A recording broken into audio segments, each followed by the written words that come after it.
Welcome aboard. But enough of this palaver. Let's get the show on the road. Good morning. Good morning. Good morning. Hi, everybody. Yeah, good morning to you and yours. Or just you. You and yours. Whatever the combo is. You and you.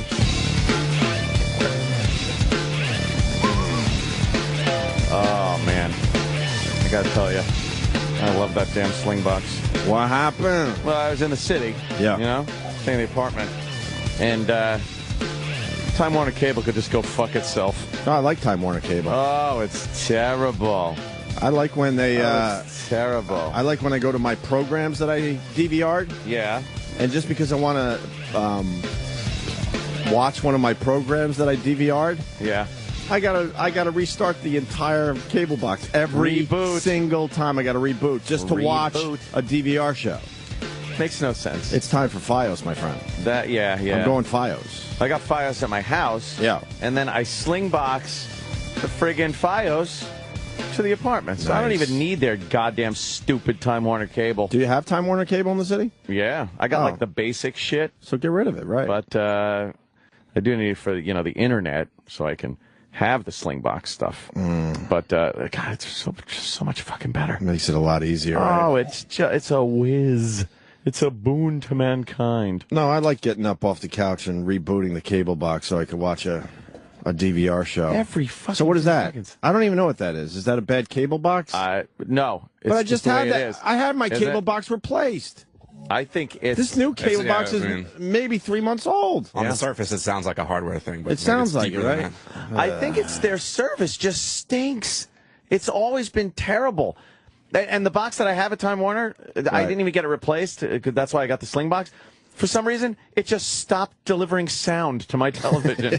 And I'm so pissed. Like, I got the sling box. Now it just sits there. Why are these Dumb cable box. boxes so sensitive? Oh, I feel like I know. replaced a couple a year easy. I don't know, I've had Easy. FiOS for 2 years, and I haven't had to replace anything. It's great. My kid never had. You know what I never have to do anymore? I used to have, it was like weekly, and then it was bi-weekly, and then it was daily. I'd have to reboot my cable modem. Like, Yeah, that's another one. I've had FiOS for 2 years. I think I've done it maybe 2 or 3 times. Yeah. Nice.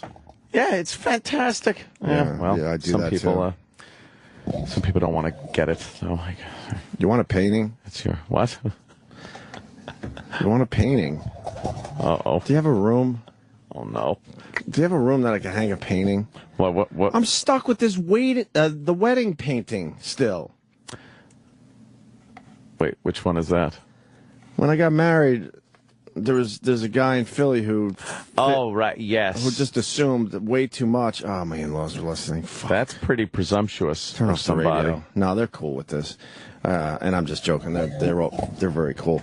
No, some guy. He's a nice guy. He's down there in Philly. His brother's a really good artist. Assumed that we would like this painting for our wedding gift. And I could speak for myself. It's not my taste. See? That's presumptuous. Why would you do something like And that? then I sound like an asshole, but I know, whatever. But you don't have to say anything. But it's not my taste. And when you buy art for someone, you got to really know a lot about them. A lot about the person, a lot about, what their taste is. Why would you get somebody artwork like that? Oh, no. And I know this is like old news, but it came up again yesterday because we got someone helping us reorganize the entire apartment. Because with the second kid coming, I gotta organize. Oh, some you got to shit. start switching some shit around? So we're going through everything, and we're moving everything and throwing shit away, and then all of a sudden, the lady's there going. It's almost like a hoarding thing, actually. Really? Not really. Oh, do you want this? Now, what if I took I this kind of felt away? like that. Maybe it's like a low-level hoarding thing. What if we took this away from you for, let's say, 5 minutes? How would you feel? Oh, I love it. Yeah, good. Get rid of it. But I think when you hire these companies, You know, there's low level like us, like we have to reorganize everything for Yeah. a second kid, and then of course it's the cat shit in the bags, blocking the staircase up to your bedroom. Well, they are what? Professional organizers, right? Professional organizers. Yeah, they use the same exact people for hoarding. You're right. We kind of felt like we needed one, so we got one. She's great. Going through it, and I threw away so much stuff, it's not even funny, man. And there's the painting again, which I had hidden. Dude. I was good with the painting because I didn't see it. Toss it. Just toss it.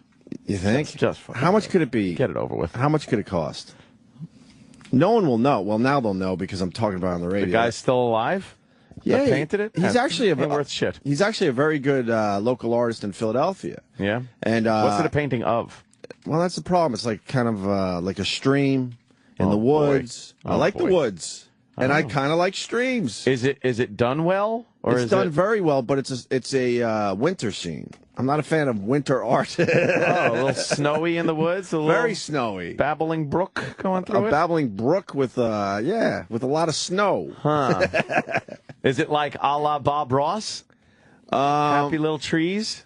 I get, because the paint is, off the canvas. Yeah, it's a little textured. Like it hurts sometimes. It's like stucco? Yeah, it's like stucco. Oh, God. Sometimes I get scraped by the wedding painting. Painted it with a fucking spatula and an X-Acto knife? Pretty much. Like, how you paint that without a brush, motherfucker? But I haven't thought about this painting. I've been married, what are we up to? Almost 4 years. Yeah. I haven't thought of the painting in about 2.5 easily, because it's been just buried. But now the organizer, uncovered it. And now it's sitting in my foyer again, like... Oh, man.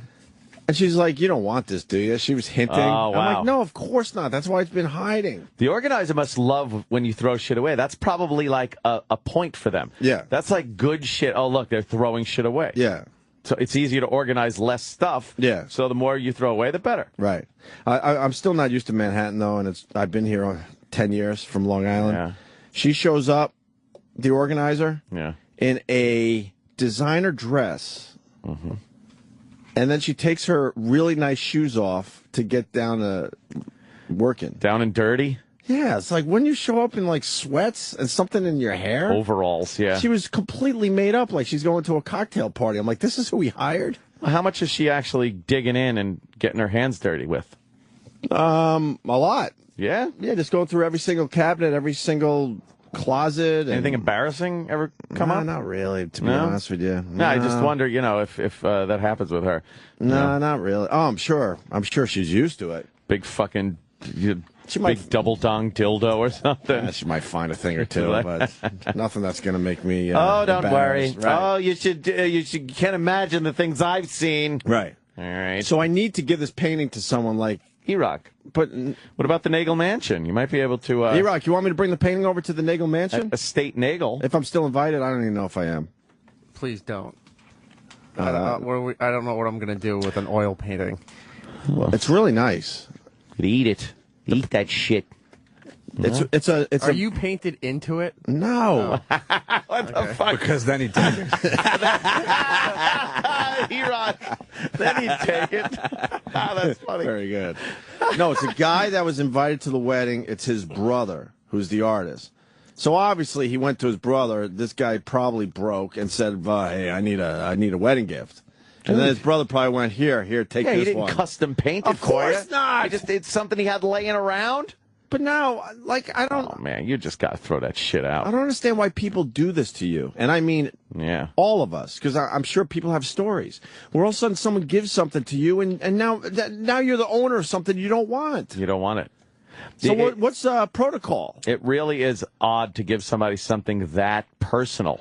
That's going to be in their house, something they're going to have to look at every day. Right. That dictates the decorative motif. Right. How much wall space does your brother have in his garage? I should Yeah, do it. right next to the E-Rock. Because then I feel Gift. like I need to show this thing, if this person happens to come to New York or something. But he's never been to New York. I barely know the guy. toss that motherfucker. Should I toss it? Right out. That sounds like hoarding, because he's never been to New York, but yet you've held on to the painting for 4 years. I do the same thing. I'll have like a phone charger that I'm never Something from like a phone from 10 years ago. What if I need it? Danny, you're sort of right, but I swear to you, I'm a minimalist. I throw shit away every day, but for some reason with this damn painting, and it's big, I feel right? guilty or something. Oh, how big it's is it? huge. How big is it? Come on. It's not like an 8x10 little It's as thing. wide right? as the door. Ooh. Whoa. Yeah, it's as wide as the door easily. Landscape? Your standard Right? door. And, It's a it's a landscape type of thing. All right. And then it's probably, it's almost all the way, you see the Rich Vos picture? To the Dude. bottom of that. Dude. So it's like 2436. Yeah, That's it's like a big ass- giant that's a fucking big ass thing painting. right So there. 2436? Yeah, you know that world. That seems roughly it. Yeah. Uh-oh. Look. Uh-oh. Uh-oh. Phone's ringing. Stunt parade. I'll give you $50 for the new kids' college fund for the painting. So what are you looking to do? Pawn it or sell it? Yeah, right? Maybe all right. So the far I got a pawn $50 offer. Let's start the pretty bidding. good. Let's go to auction.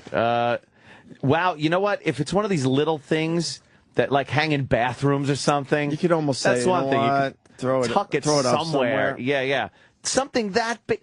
But- what a motherfucker putting you in that position. But the other thing is when you live in Manhattan, most of your walls are windows. right, yeah. So I don't have a lot of wall space, as E-Rock has learned the Get one of hard those way. sticky hooks and put it on the window. How bad would that be? I should block your beautiful view with a dumb painting. I should just throw it out the window. So now it's an issue again after 2.5 years.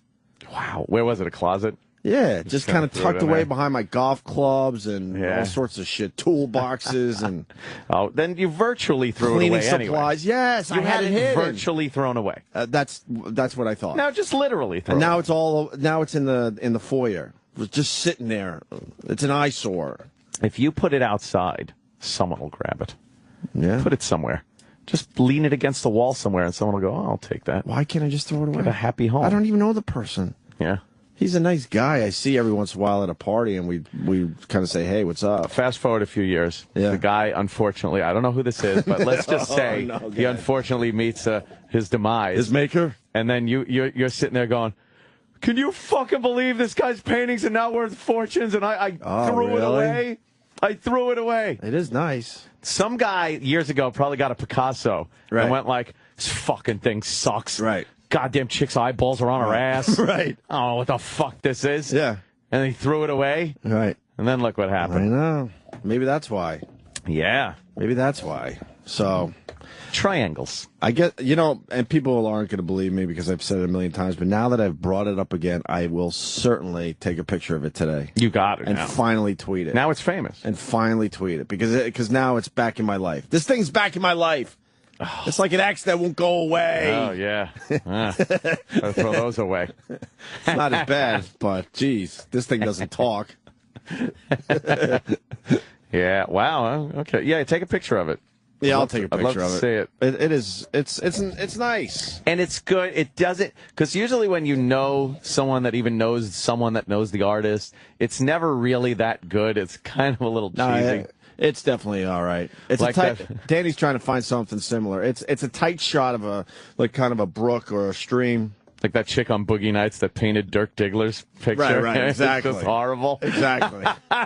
Dirk Diggler's picture that sucked. Less stream. And William Less H. stream. Macy's picture over the fireplace. Less stream. Oh. We need That more. looks nice. We need more trees. Lots of trees.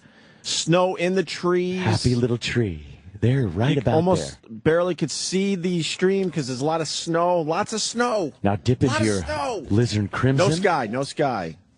Tight shot on trees. Now just a little bit, just a little hair and some air right about there. We Yeah, they're get all. that brush stroke. They all look the same, basically. Now bring your reflection straight down and across with a dry brush.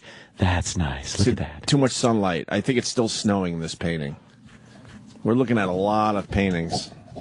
I don't know. It's your world. You make what you want. I used to hate when he put that giant tree in the foreground. Right. Like the thing would look really good, and you're like, that's cool. And then he'd dip in and go, like, what are you doing? You're ruining it.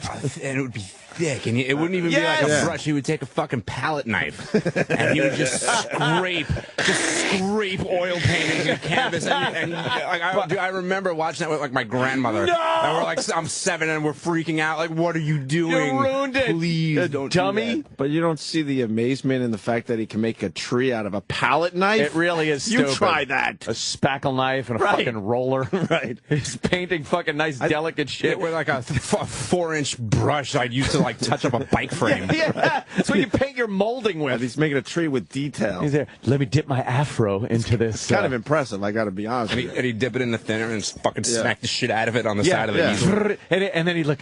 That's a lot of fun. But it was never good enough for him. No, he no, always you had to have add to something. ruin it. He always had to add something. Why don't we put a little cabin right here? No cabin. Leave it alone.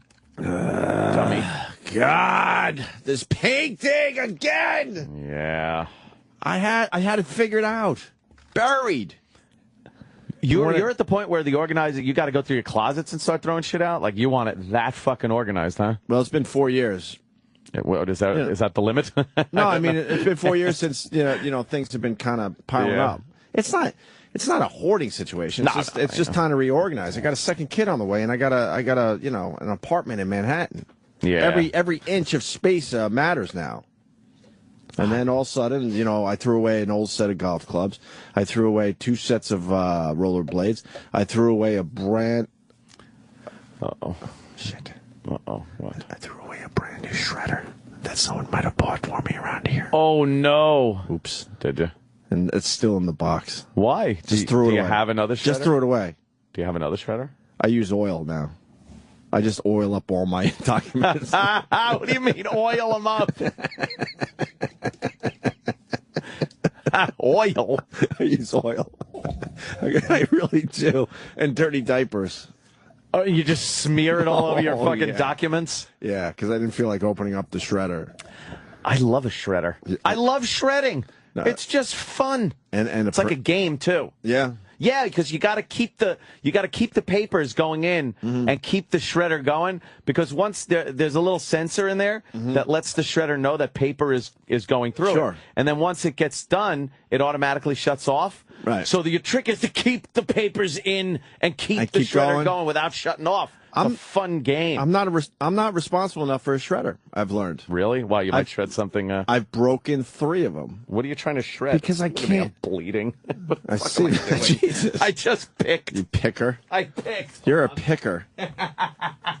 That's a sign of mental illness. Are you picking everything? No, I swear. What happened there? Jesus Christ. No, you start with like 10 pieces of paper. Yeah. You're like, oh, if it shreds 10, it certainly will shred 15. Oh, see, that's and your I can't game. help myself, and I jam shredders all the time and break them. That's your game. You want to see how much shit you could get in there. Yeah, exactly. Yeah. Love that. What is this? Well, he's doing exactly what we're talking about. Oh, big look at that. tree. Why- You don't need that tree. Big brown line. That's Beautiful picture. Stinks. He wrecked it right there. Why is he doing that? Filbert I'm brush. annoid Because now. it leaves a heavy layer of paint on And it. of course, Yeah, that heavy tree, layer of paint. Of course, that tree needs a lot of branches. Let's give him an arm here. How the fuck do you do that, though? Come You on. decide how many arms your old tree has You decide. and how many foots he has. There's old foot hanging over there. My buddy got his foot blown off in now. Yeah. So I'm going to give this happy tree 2 feet that my buddy never had. Brave here. You try to Give him another draw a tree branch like that, it'll never As come out easily like as he that. does it, dude. Look, It's he's not just even effortless. trying. See, but Is this anyway, painting's you worth tree, anything? Chance. You know, I don't wonder. know. I never looked. How many have to be out there? Like, it can't be a rare thing. Well, the problem is he painted way too many, I think, too. You want to pawn it or sell it? Yeah, well, Bob Ross, he put out a lot of paintings. It's going to sit in my shop. I got to get it framed. Yeah. I'll give you $30. There's a lady, speaking of painting, I didn't get a She good... knows all that glitters is gold? Yes. I didn't get a good picture of her to worth Instagramming, but she's always around Sheep Meadow, if you know Central Park, and she does giant paintings. What do you mean? Look at this. She paints giants? Look at this. The canvas, the canvas has to be at least 10 to 12 feet across. What the fuck is she doing with And those? it's actually this whole wall, I would Yeah, say. So like it's a mural. like it's like 10 feet by, I don't know, what do you think? Wow. 10 feet by maybe 16 feet? Yeah. And she paints while standing with a brush that's 3 to 4 feet long. Oh, so she like, how do you get detail like that? She just kind of, she barely bends over with the brush. And she studies, and then it takes her about 5 minutes in between brush strokes. Yeah. And then she'll finally, like, do something. She's been there for years. Stupid. There's so many weirdos in New York. Yeah. And what's she going to do She with lays it down on the grass, and she's making this giant painting. I don't know. Goddamn, Bob Ross painting's going for like fucking How much? $5 grand, $5,700. Really? This one's 5,700. Damn. Is that the average price? Or I don't know. It's the only one I saw so Is it far. Uh, the ones that are like They have to be the TV ones. the ones he's done on TV have to be That's the, what I'm thinking, the big yeah. money items right there. I thought I thought I'd come across more on the old eBay. I hate the ones where he taped off the edges of the canvas and then he rips the tape off and it makes it like in an oval. All right. Can't stand that shit. You don't like that? No. So now the painting. I guess I got to just throw it. You think I should just throw it away? Just fucking toss that thing. It's I would love to give it back to the guy and go, it was really nice and I appreciate it, but maybe you could give it to somebody else. See, I am a caring guy when it matters. I think you should toss Like the radio version of me would just fucking kick it in its cunt. You just rip it. You can take a knife to it. I would, though. Yeah. So maybe that's what I do. I bring it in here. Then there'll be no guilt associated with Then it's the radio thing, with right? the destruction of the painting. Yes. All right. Bob Ross painting. Huh?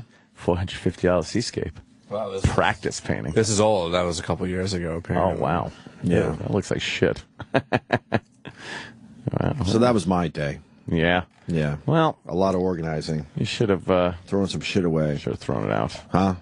Yeah. Yeah. Toss that thing. Yeah. What do? You have an extra room, or are the kids going to be in like one room? They're going to start in the same room, I guess. Yeah. That's And then I'm going to fucking move. usually the way. Do you gonna? Yeah. Fuck yeah. You gonna move? God, Well, the radio career is not doing that well, so I don't think I'm going to be able to expand. blow out the floor under you, and I'm lucky. that I got 4 bedrooms. That's pretty huge in New is huge. York. Yeah. But to get to that next level, Yeah. The next we need to go back to NEW and next afternoon hurdle. drive. Yeah. I'll probably end up in a house eventually. But yeah, we'll Yeah. start that way because I don't want to give up my guest room. We have a real nice guest room. Oh, a lot of guests stay. Yeah, for the people that come and go. Family So and stuff. Yeah. Yeah. I mean, the right thing would be to give each kid their own room, but then where do the guests sleep? See, this is bullshit. You don't worry about that shit. No. You have plenty of room, right? Plenty of room. I love it. I like that. I've been staying in the apartment though, past couple of days, Yeah. and Walls closing in. it is kind of cool. I like, but here's the biggest issue. I never realized. Well, I did realize, and now I see the result of it. I have like a maid service and stuff that comes to my house, Right. and takes care of it. Right. I don't have that at the apartment. Oh boy. So you're living like a college kid. It's a fucking disaster. There are clothes strewn everywhere. And it's only been a couple of days. Yeah. I got shit in the sink I gotta like wash and fucking and I know this is stuff normal human beings do. Get a lady. I got a lady. Get a lady. The bed just never made and you don't make your bed, do you? towels like the laundry has to be done. Right. I gotta like go into the basement Right. of the building And and do like your own start laundry? doing laundry. That's kind of cool. Is it? I think so. Is it really? You don't like that shit? No. Not at all. How about just every once in a while? I don't mean on a regular basis. I well, think that's kind of cool every once in a while. I think maybe every once in a while, but you might meet a young lady in the laundry room. hi. Well, what kind of softener do you use? Well, look at this. It's just me and you down here. What have we got here? Let me help you with that. She'd look at me doing the washing and go, excuse me, if I could help, because you're doing it all. Oh, I don't know what I'm doing here. I'm not used to it. You need some extra softener? I'm newly single, and I just moved into the city and I don't know anybody. do you like guns? Just petrify the poor woman. Well, what do we got here? Yeah, you got to get a cleaning lady. Yeah, it's So come in once a week, keep it all nice for you. Yeah, the living room, the kitchen, and the bedroom, and the bathroom. Those damn are all Mexicans are disasters. cheap too, man. I love a good Mexican coming They're into my cheap. house cleaning up. And they'll scrub. Yeah, they will. Yeah, they're not going to come in with a fancy dress. I got like a team. I got a team of 3 Mexicans that clean my house. They come through. in. They go through it like a tornado. Mm-hmm. It's great. But the apartment, not so much. I left today and just locked the door and walked away. I'm like, oof. Is anything growing in there? No, it's not. I don't have a dirty thing going on, but I have a very cluttery, like messy thing with clothes and just things like that, but not food or. You would probably be a hoarder if you didn't have people, cleaning up your stuff. But it's lazy hoarding. It's not hoarding because I don't want to throw anything away. Right. It's like, why don't I pick up my fucking pants? Clothes that I all just over the took floor off? and all that. Yeah. And I've always been like that. Did you ever make your bed? Never. Me too. Unless I was forced. Well, I was forced as a kid. Make that bed. So I think I kind of, What a hacky parenting thing to do to kids. It's just you got to make a dumb. bed. Why? Because that's what parents tell the kids to do, and I'm just continuing. Honestly, it's the stupidest thing. It is stupid. As long as your sheets are still on your mattress, who gives a fuck? Yeah. If the mattress the sheets pop off, then I understand. I'll give the sheet, blanket, comforter thing a good whoof every once in a while toward the pillows. Right. And if it lands fine, that's good. Right. If the other side is kind of folded under, I ain't going over there to straighten it out. My kid. What am I? My kid is lucky because I'm not going to be that guy. Not gonna be that guy. No, I don't give a fuck what your bed looks like. Who cares? It's some kind of discipline thing that parents do. I think. For what reason? I think just because it's been done all those years. Hold on. Yes, congratulations on winning a national championship. You'll remember it the rest of your life. Congratulations. I was telling Anthony about that this morning, so I wanted to show it. Tim Tebow. I wanted to show you. Congratulations. Head on out.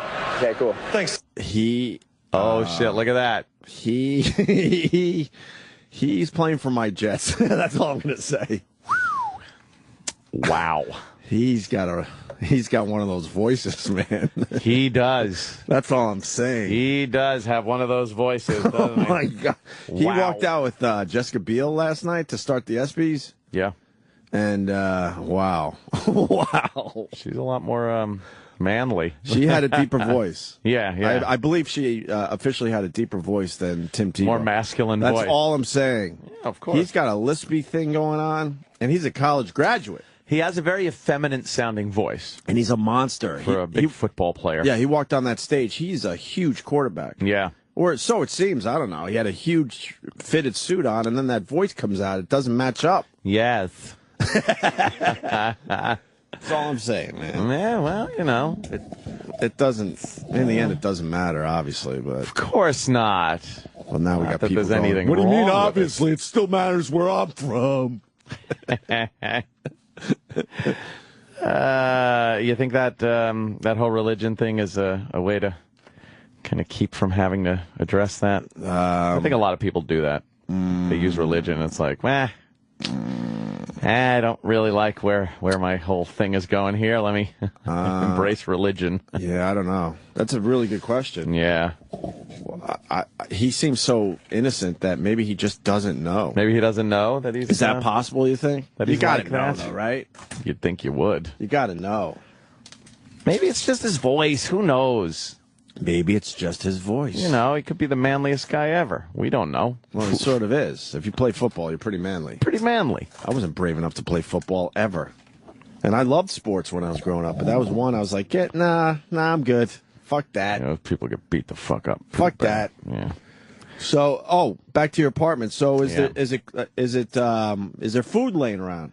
No. I don't There's like rats, that. dude. No food. I know, because a New York City apartment, you definitely don't want to leave food around, so there's no food laying around. Because they will find that shit. There is some stuff in the fridge that's a little suspect. I gotta get rid of some of the stuff But in the fridge. It's in the fridge. Put it this way, some of the stuff the ex left. So it's been there a while. Oh, really? What kind of A couple stuff? weeks. I don't know, what's in there? Like a fruit thing. And it's all like shriveled now. Now it's dried fruit. It's like there was a thing of grapes in there. Yeah. That all of a sudden they're Raisins halfway now? between grapes and raisins. Yeah.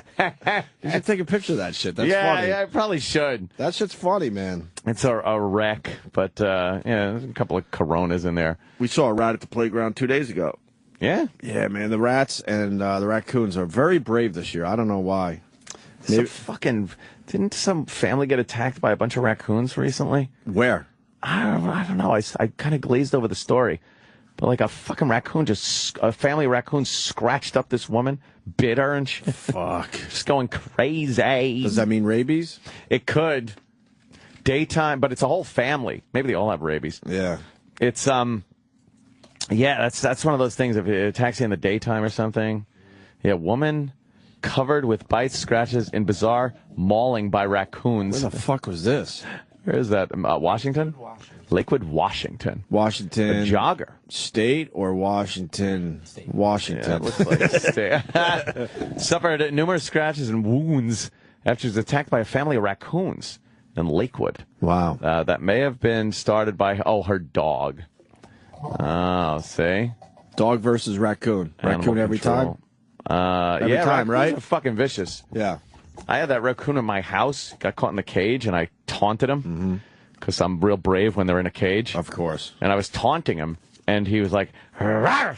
like barking. Fucking barking. That's scary. Yeah, those things are vicious. Yeah, I told the story. One just moseyed up and started drinking water at the playground.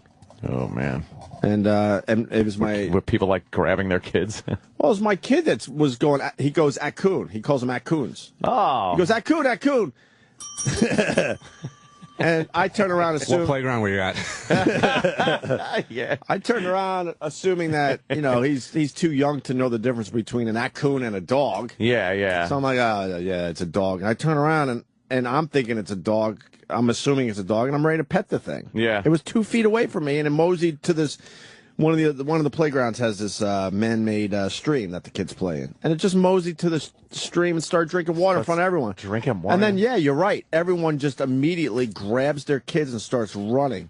Like it's a monster. Well, it kind of is. It can fuck you up, yeah. It was during the day. You don't know. You don't want your kid having to get those rabies shots. Then it had its fill of water, and then it just moseyed through the bars of the fence and back into the woods. Now, how does your kid know how to say raccoon? Do you point at things and go raccoon? Well, raccoon? we were at another playground earlier in the season, and there were two. I filmed it. It's not worth seeing, but I did film it. It was a raccoon coming out of the trees and going into all the garbage pails. So I was telling him he picks up shit. Yeah, that's pretty. Little funny. kids pick up shit Amazing. quickly.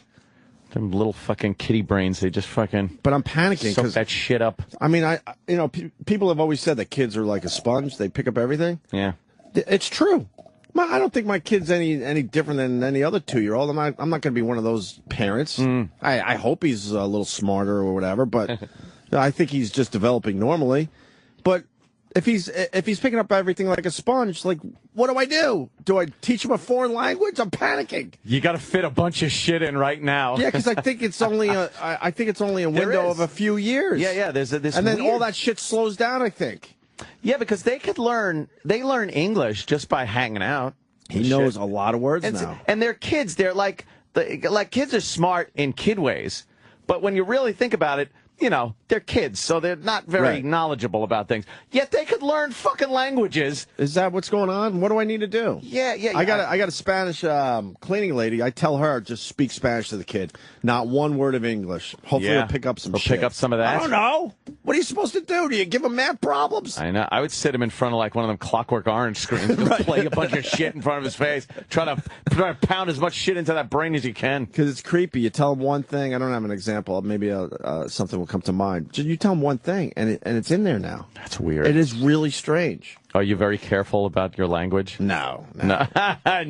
Not really. I mean, sort of. But Yeah. I'm not panicking about it, I guess is the answer. Yeah. If all of a sudden I say fuck at home, I'm not like, oh. Has he blurted out a curse? No, not yet. Oh, man. Kind of surprised by that. It is funny, man. It is really funny when a kid, like, curses. Yeah, like it's that. great. And the parents like, oh, no. Yeah, it's great. But so I got to figure out what I shove in his little brain before that part of it goes away. Yeah. I think by 5 it slows way the fuck down, right? Oh, hell yeah. Then they just turn into dumb kids. Just regular shit. Yeah. Now you have to tell them a million times. But right now, you tell them something once and it's in there. It's creepy. Yeah. Teach him something that'll come in handy. That's what I'm thinking. I don't know what that is. Teach him to though. drive right now. Yeah, that'd be good.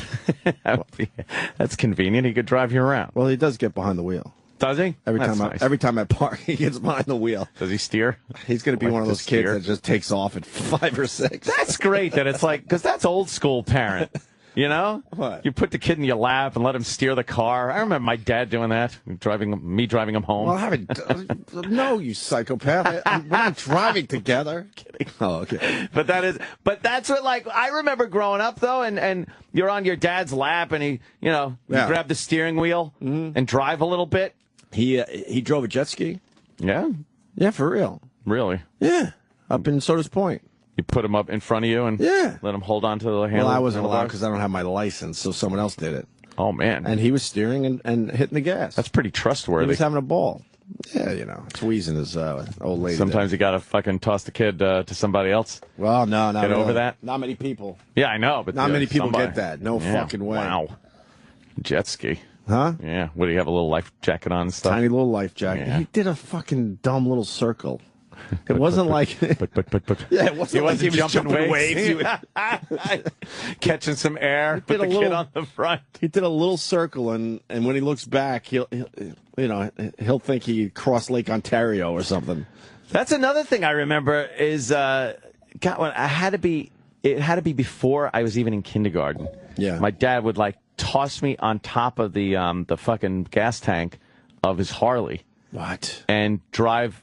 And I would ride sitting on the gas tank, and I'd hold on to the gas cap. Right. Because it was just giant. It was like a steering wheel to me as a kid like that. And he would just, and just fucking flying down the road. And I remember feeling the heat of the motor.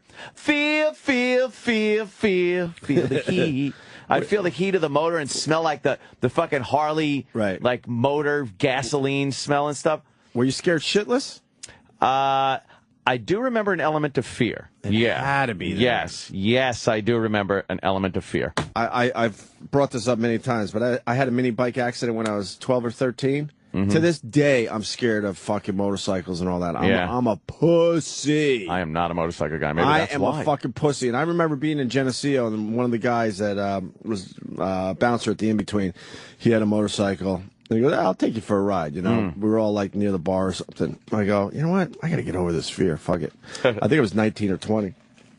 So I get on the back of this, and, of course, you had to be a fucking cowboy. And we're going I want to say 100. I want to say 100. Yeah. It was probably 70 or 80, to be honest. That's not on a bike. It felt like 100. I was a little bitch begging for him to stop. Yeah. Like a bitch. I couldn't even hold it in and, like, try to be cool. And he was laughing. He thought it was hilarious. So he would go even faster. And I think that was... No, I know. That was the last time I've ever been on a motorcycle. That was it? Yeah. My brother he still has bikes. And I remember being on the back, and he would just yell at me because I would never lean into the turns. Oh, really? Because I never understood the concept. It's like, this thing's got to wash out on us. Of course. How could you lean? So he's like, fucking lean! And I'm trying to lean the other way because I don't like the bike leaning over. What a fucking... So, yeah, I'm just not motorcycle guy. I'm not motorcycle guy. This is how much of a pussy I am when I see motorcycles on the highway, when I'm in my quote, safe car. Yeah. I almost have panic attacks for the people. It's crazy. I really do. I don't understand it. And there's sand on the road. You got a motorcycle right there? Yeah. I don't Sand on the road, and you're leaning over. It's like, that thing's got to just wash out on sand. Huh. Well, dry sand you shouldn't be going over. I know. But sometimes, like, even on the shoulder of the road a little bit, if somehow you get over there. Right. It happens, right? You just kind of have to learn to trust the bike and just, look, it wants to keep going forward and stay upright. The bike wants to stay up. Try to fuck with it. It wants you to it wants to be upright. Yeah, the wheels are like little gyros. So you kind of just learn to trust it after. Oh, I don't know. I can't. Because that dumb... Thank you, Harry Flood. Because of Harry Flood and his mini bike, I've been scared ever since. Harry Flood. That was his real name, too. Yeah. I don't know what ever happened to Harry Flood. It was at the playground at Washington Drive. Yeah. Washington Drive School. I've told the story many times. It's probably been a few years, but I didn't.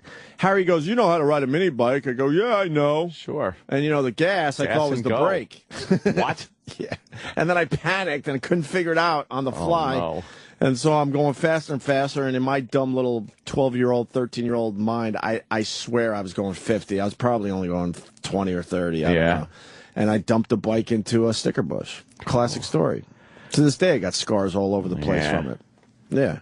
And then his poor mini bike is smoking and pretty much ready to explode, and I'm running home crying. Pissy-eyed. Because we used to live pretty close to the Washington Drive school, and I had blood everywhere from the sticker bush. I was deep in it.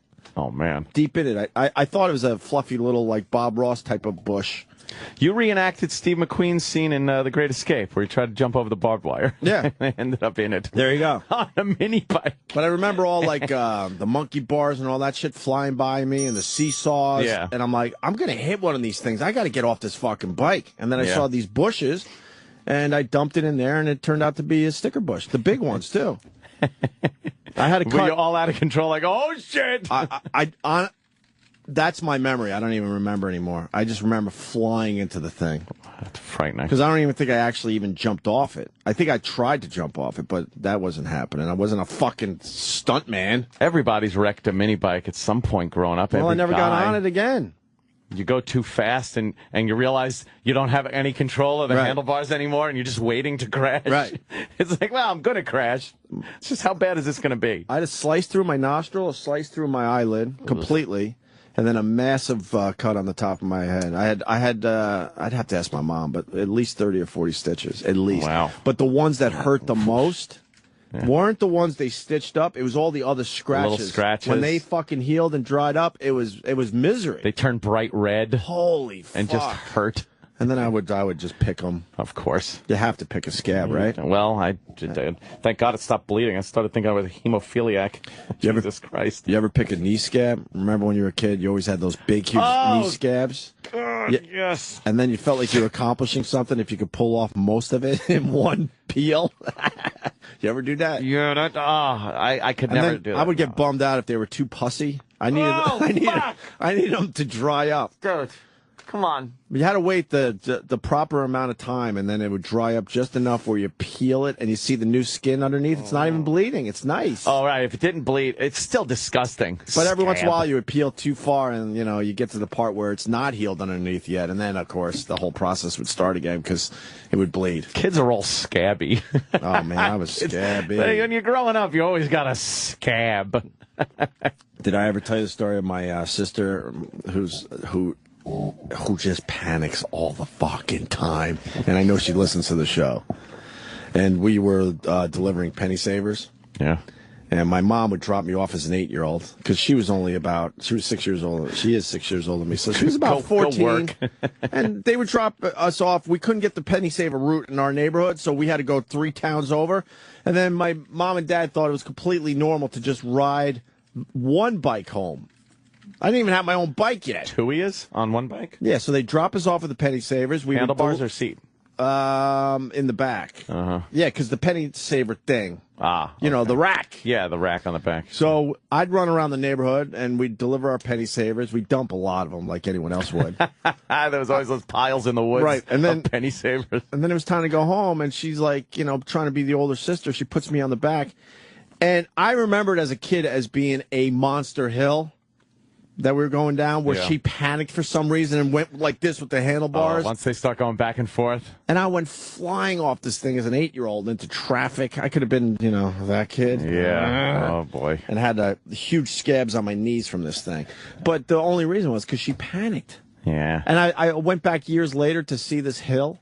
I don't... You know the road, too, and I don't know the name of the fucking road. Maybe I could Google map it so people could laugh at me. It was the dumbest, tiniest little hill that she panicked on. Not some big... Completely panicked. Monstrous hill that you remember? No. Well, I thought in my mind it was a monstrous hill, and that's why my sister, dumped me, me off the back to save her own life. Turns out it was a tiny little dumb little hill. And I remember we had to go to like a stranger's house because I was banged up bad. Sure, come on in. Right. I'll fix you right up.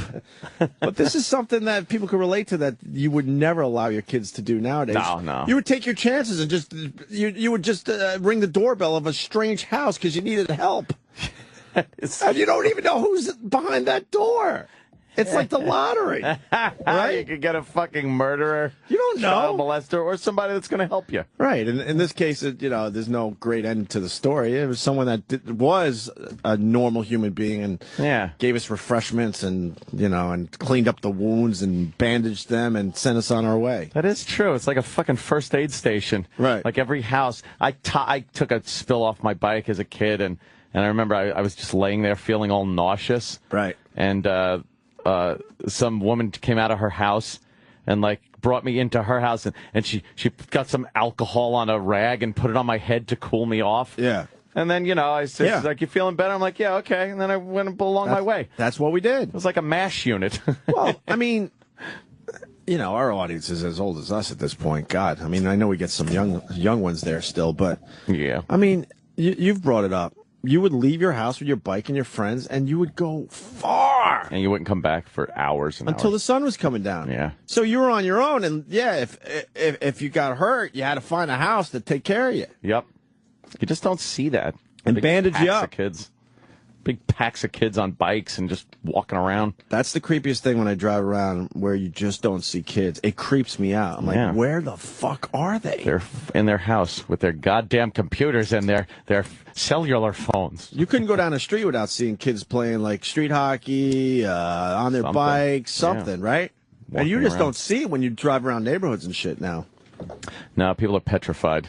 It's the news has gotten everybody petrified. You know what? I'm one of those guys, though. Yeah. Yeah, I'm not going to just assume and tell my kid to go old school. Leave them old, unsupervised. Yeah, I'm just as paranoid. We go exploring in the woods. Yeah. Look for fucking salamanders. Yeah, and that's where all the creeps would be hanging out, right? Of course. Why wouldn't you hang out in the woods if you were a creep? Or the creepiest of the creeps. Yeah. The real bad creeps would be in the woods. In the woods. Doing something stupid. Of course. Right? And our parents didn't think nothing of, you want to hang out in those woods today? All right, we'll drop you off. Going in the woods. Yeah, going in the woods. Oh, yeah, you just play in the woods. Mm-hmm. Like fucking Lord of the Flies. Going in the woods. Lord of the Flies, yeah. God, we said that a million fucking times. Iraq? You're asking about where the kids are. Sometimes they're not even allowed to be in the parks. Really? Like if there's a group of kids just sitting on a bench or whatever like that, you'll see cops or something come over and say, you can't stay here, you got to move. They roust them? Yeah, they're not allowed to hang out in the park. All right, get a move on. Yeah, they closed all the parks now, too. Yeah. Yeah. So what is I guess where's a kid to go? I don't know. These days. they have play dates, which is the dumbest thing ever. Even in suburbia, though, driving around where I am, you just don't. You don't really. Well, that's what I'm saying. Yeah, it's weird. I get out of the city. That's what I'm talking about. In the city, you don't see kids at all. In the city, you see newborns and 8-year-olds. Yeah, that's it. I don't know where the 1 to 7s are. In between or older than that. They Unless just you go to the disappear. playground, obviously. But I mean, just walking around the streets, you only see newborns and then 8 and above, basically. Yeah, that is it. It's so strange to me. That is odd because, growing up, it's just what you did. Your parents literally threw you out of the house. Oh, yeah. You were fucking evicted on a daily basis. Get out. It's nice outside. We were all assholes. Yeah. Every single one of us growing up. We were all just a bunch of assholes to our parents. Yeah. Get out of Get out of the house. Well, that's why my, mom gave us way too many chores to keep us out of the house. Chores. I'd be sitting watching television in the house. And minding your own business, not bothering anyone. I'm not fucking doing anything. And then they give you busybody work. It's not even stuff that matters. My mom would come over, just smack the fucking off switch on the TV. Psh, go outside. Right. Like, oh, God. I bet she said something like, this TV watching isn't going to get you anywhere in your life. Yeah, exactly. See? Boy, you were wrong. Uh-huh. It's all I fucking majored in is TV watching. Right. But it was, that just get out of the house. Or when me, Joe, and Dawn used to hear on Sunday morning, this place looks like a bomb hit it. Well, that was a big thing, and then we'd be sitting there like little slave children with the vacuum and the pledge dusting and fucking. Remember dusting? You had to dust. I've never dusted in my life since 12. Where the hell do we live? I don't know. Is this much? What are we mining? You just brought up a memory, man. The pledge would come out. Yeah. I kind of like dusting though. I'll be honest with you. Did you? Yeah, that was kind of fun. It wasn't the heavy work of vacuuming. No, I hated vacuuming. Yeah. I hated trying to collect everyone's laundry. Vacuuming sucked. I hated doing the dishes. But if I was on polish duty, that was kind of cool. That pledge would make a little... And you're like, oh, all right, now I just got to wipe that off. Pledge, it smelled good. It smelled good. Yeah, made it shiny. Do that. It was kind of cool because it made it all shiny. Right. That was good. And then, sometimes I'd have to break out the Bissell carpet sweeper. The Bissell carpet sweeper. And with the squeaky wheels. There's fucking hair all wound around the brushes. It was terrible. I hated sweeping, too. Yeah, sweeping. Sweeping was a nightmare terrible. because I just couldn't get it all. And that bothered me somehow. Did you have the little shovel thing and you'd try to whisk it up? And there was always a little line left in front that you could never quite get into the little shovel. Right. It's very annoying. And then the saving phone call would come from either my Aunt Fran or one of my mom's friends. Because she'd be just like Gestapo. Right. Fucking blurting out orders for us, what we're supposed to do. Like looking over our shoulders. Dusting and vacuuming. Were you scared of your mom ever? It wasn't a scared thing. I know where you're going, by the way. We'll get back to that. Yeah. It wasn't a scared thing like scared of physical thing.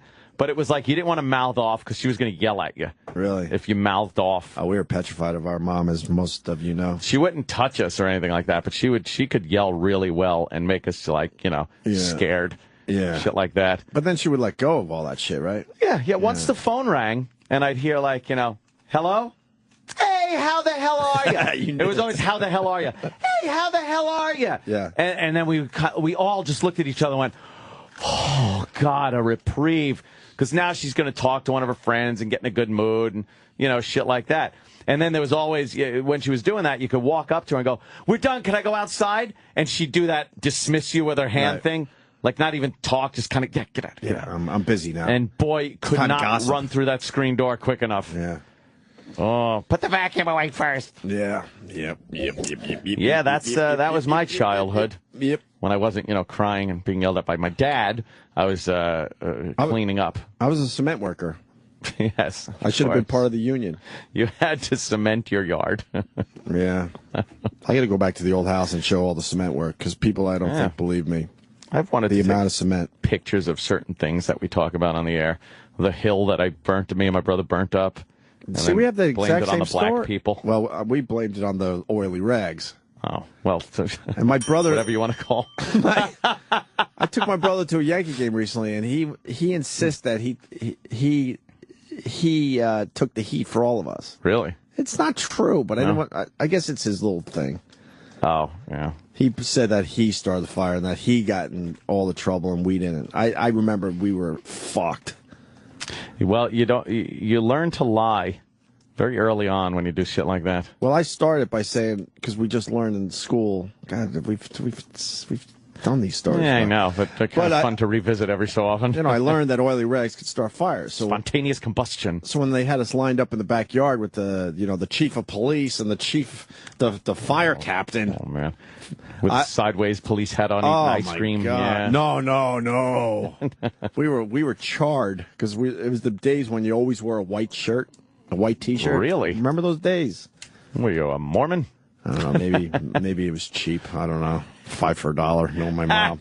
Maybe it was just us. But it was all like soot and stuff on our faces. And I said, we saw some oily rags in the woods, hoping they would buy it. There's no way anyone's thinking that oily rags in the woods started a spontaneous fire. I was, maybe 10 or 11? Yeah. I don't know. Like Doc Brown.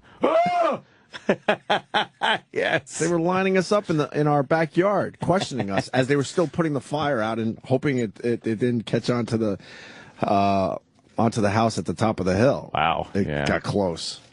But we have a very similar story. Yeah. Burnt down the woods. The fire. My brother was the idiot because we were starting the little fires in the dry patches of grass. No, it was just starting fires in the dry patches of grass, and I was stomping them out before they would even get like that big. The smell, a very visceral smell as a kid is burning leaves and burning grass. I love the smell of burning leaves. It was like, and a match lighting. Yep. Like that shit as a kid was like a drug. Yep. You just couldn't get enough of that. Yep. And I would stomp it out. And then my brother grabbed my foot once because he wanted it to get a little bigger. Of course. And that was it. Once a little breeze came. It wasn't even a big gust of wind. A little breeze came, and that fucking thing was 4 feet of fire.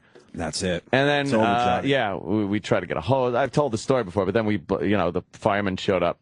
And I was like a little kid. I was, before kindergarten even. And he... you were like 4? Yeah. And the fireman picked me up and said, "What happened here?" And I said, "Yeah, it was black." I think I said Negroes. I go, 2 Negroes started the fire. My dad's all proud. Yeah. That's great. That's great. Yeah. No, we wanted to make our army men more interesting. What's? We were just bored. Yeah. So now we had to set them up with fires and stuff, and I don't know. Real fire did make army men, playing with army men, really good. Oh, fuck yeah. Until that molten plastic hit your fucking arm like actual napalm. Right. we would drip that shit on ours. What? I don't know. Burnt like a motherfucker. I know. I remember, though. We started a couch on fire once, and the foam inside was dripping, like dripping fire. Right. And a little bit got on my wrist. And I sounded like that little fucking Vietnamese girl, just running down this. I ripped my clothes off and just was naked. And my friends were just laughing at me because I was screaming in agonizing pain. Right. It hurt. It wouldn't stop hurting. The good old days. Like I needed Sergeant Barnes to take the fucking phosphorus out of my back. All right, we should break. Yeah, gotta eat. Even though Rich Vos is scheduled for 8, he's already peeking in. Oh, there he is. Jesus. How needy are you? Go have breakfast. Here's the thing. We got this. We got this for a little while. Relax. Wow, he's a tan motherfucker, huh? He plays a lot of golf. We got to talk about Robert Blake on Piers Morgan. Yes, that's what Twitter was alight with stories about that, huh? What a nut he is. You see what he was wearing? What was that about? I didn't see. You didn't see what he was wearing? I heard some clips, but I didn't see.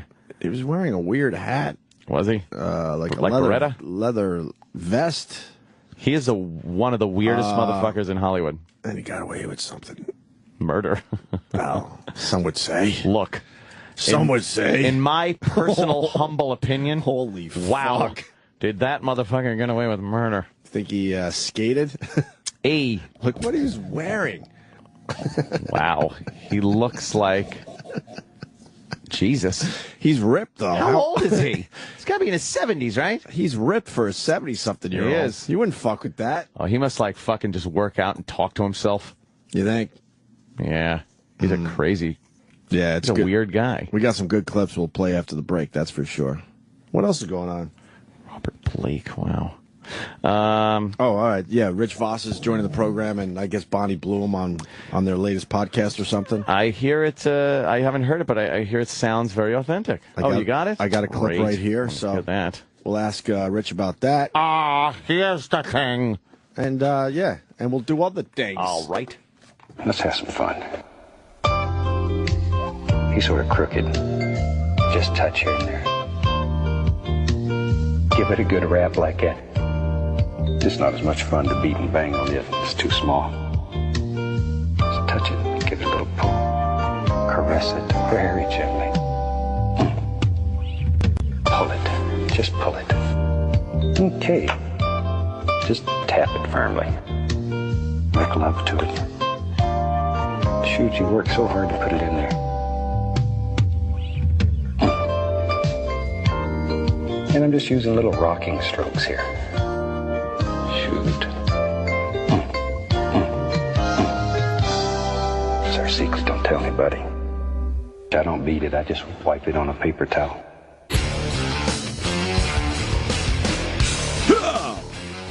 Rich Vos will be joining the program in a few minutes here. A lot of people checking in about the first hour of radio here. Talking about their mini bikes and saying, holy shit, same stories here. This guy, Luke, using force on Twitter. Oh. I remember falling out of many trees. It's amazing how far you could fall without breaking a leg as a kid. Yeah, we didn't even touch on tree climbing, which was a huge thing growing up. Behind our house, we had a lot of trees, and we started getting more and more brave. Yeah, that's what happens. You get a little daring. You start going out on the branches. Well, the pine trees were easy because you were in the middle of it, really. Nothing could really happen to you. The branches were so tight, you kind of had to squeeze through to keep climbing up. But the worst nightmare about that, you know how I hate sticky. And the sap would that would be on your hands, and it would hit inside a crease on your hands. So when you bent your hand and then opened it up, you'd feel that like stick. I can't deal with that. Inside the elbow, like in the crease of the fold of the elbow, if something's sticky in there, I will go batshit like it's a fucking Chinese water torture. And I got to bring it up again. I don't remember our parents really taking care of us. You would leave the house, you'd come home with all sorts of injuries and you would just try to figure it out on your own. I know Brian Regan does a bit about the dirt thing. Put some leaves and dirt on it, whatever. But remember, you would put leaves and dirt on fucking cuts and stuff just to, I don't know, sop up the blood. And get some leaves for the blood. Remember, you would just get poison ivy. You never really went to your parents with that shit. No. That was nothing. You would get horrible sunburn. You'd get fucking nails through your feet. Yeah. Stepping on a nail was one of like the most horrible things I can have. It's like a landmine for a kid. You heard stories about it. You got, and then the dreaded tetanus shot that you would have to get. Right. Or else you'd get lockjaw. Yeah. And you just imagined walking around there. Like everybody just had this image. Your dumb kid mind would have all this shit. Right. Lockjaw. Yeah. Do you remember getting your supplies? I know we've talked about the fucking forts ad nauseum on the show. Forts, yeah. But do you remember, like, you had to fucking get your own supplies, and you would hammer out nails of old projects or wood you found around, and then you would bang the nails to get them straight. A bent nail just as good. So you could reuse them. Making a tree fort. And every once in a while you would come across gold, meaning that you'd be in the woods or something, and there's a pile of lumber. Like, what the fuck? Or a box Seriously? of nails. Like, fuck yeah, this is great. Well, we would go to the new developments that were popping up all over Long Island, and there was always something laying around that you felt like you could take. How we were able to climb trees holding lumber and then nail them up into the tree to start your base of a tree fort. Just a pretty with no engineering whatsoever. You kind of knew what had to be done, right, to build the base of the tree fort. And your parents never helped you out with any of this. No, you kind of just learned completely it. separate. Parents did their thing, kids did theirs. Yeah. They didn't really hang out together, kind of on the weekends a little bit, maybe. Yeah. At the beach or at the local pool or whatever the fuck. It's fucking great. I remember that shit. Yeah. But now it's all different. Yeah, getting the nails in the wood and a nice big piece of plywood for a floor of a tree fort was like gold. Remember using rotting wood? Oh yeah. Going, I think it'll be all right. It should be all right. Well, just put more nails in it. Just use more nails. Or you'd have like nails that weren't quite long enough to go through the 2x4 into the tree. Right. But you're just like, just use more. Oh, what else are we gonna do? We didn't find long nails yet. And you trusted that these things, you'd have 5 of your friends in a tree fort, and you trusted that the beams that you put in to hold the floor up were going to stay in this tree. No building codes. No.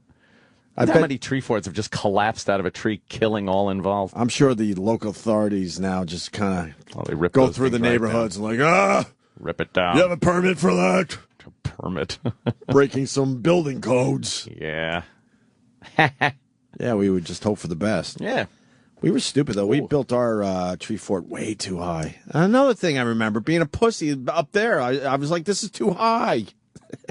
Wow, that just spurred a fucking memory. And then we'd have stairs to a second level, like kind of on the roof. Wow, that's a pretty good one. But there was no walls. No, you got to have... no exaggeration. I think our tree fort was at least 20 feet in the air. And 20 feet why. as a kid, it might as well be the top of a building. Why now. Because how the trees were set, like they were too wide at the bottom, and when they finally kind of came together where we could finally get like a 2x4 in, that's where we started. You did need the 2 Holy trees fuck, I haven't thought or about 3 this in trees years. next to each other to span with the floor beams. We had 3 trees. It was complicated. Yeah, the 3 tree was the best. No, it wasn't. That was complicated. You needed the 4th tree, made it easier. As far as 4 trees would be even better. But we had the 3 tree thing. We had to engineer that shit. We did a 2-tree. No. Yeah. That's impossible. You have to put the beam across like a cross. Right. And then have like a triangular little braces on the bottom. You knew how to do braces back then? Oh, yeah. We didn't know braces. Oh, you had to do the brace or else it would just teeter-totter right off of the... We had no idea how to do braces. It was frightening. It was. Yeah. 2-tree crossbeam. Yes, see? Other people remember that one. God, that was fucking creepy, though. I remember going to somebody else's tree fort. It was always weird going to another person's tree fort. It's like you're visiting. Yeah. Hey, come to my tree fort. You're visiting someone else's home. It was always like kind of cool, but weird. It's different than yours, so it was right. weird and felt weird like you were on somebody else's turf. But then you'd come back to your boys and your tree fort with some ideas. knowledge, some new ideas. You know, how's that Johnny's tree fort there? Yeah, let me tell you. They got windows. Windows.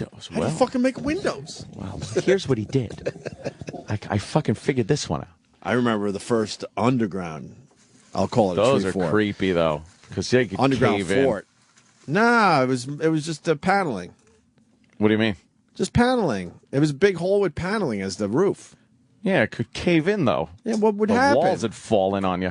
Nothing would really happen. I think you'd suffocate. I think. I remember it would just be a tiny little opening, but we couldn't figure out lights. So now you're just in the dark. Just use some fat lamps. Yeah. And then I think what we did was we had to move the plywood to get enough light in there. Oh, yeah, but that takes away from the illusion. Yeah, now you're not in an underground fort anymore. Now you're just in a fucking hole. You couldn't find some kind of fucking flashlights? No. Very hard to scrounge up things as a kid. Were you a Needed your hole digger? No, it wasn't big. We obsessively dug holes. Digging holes? And it was never deep enough.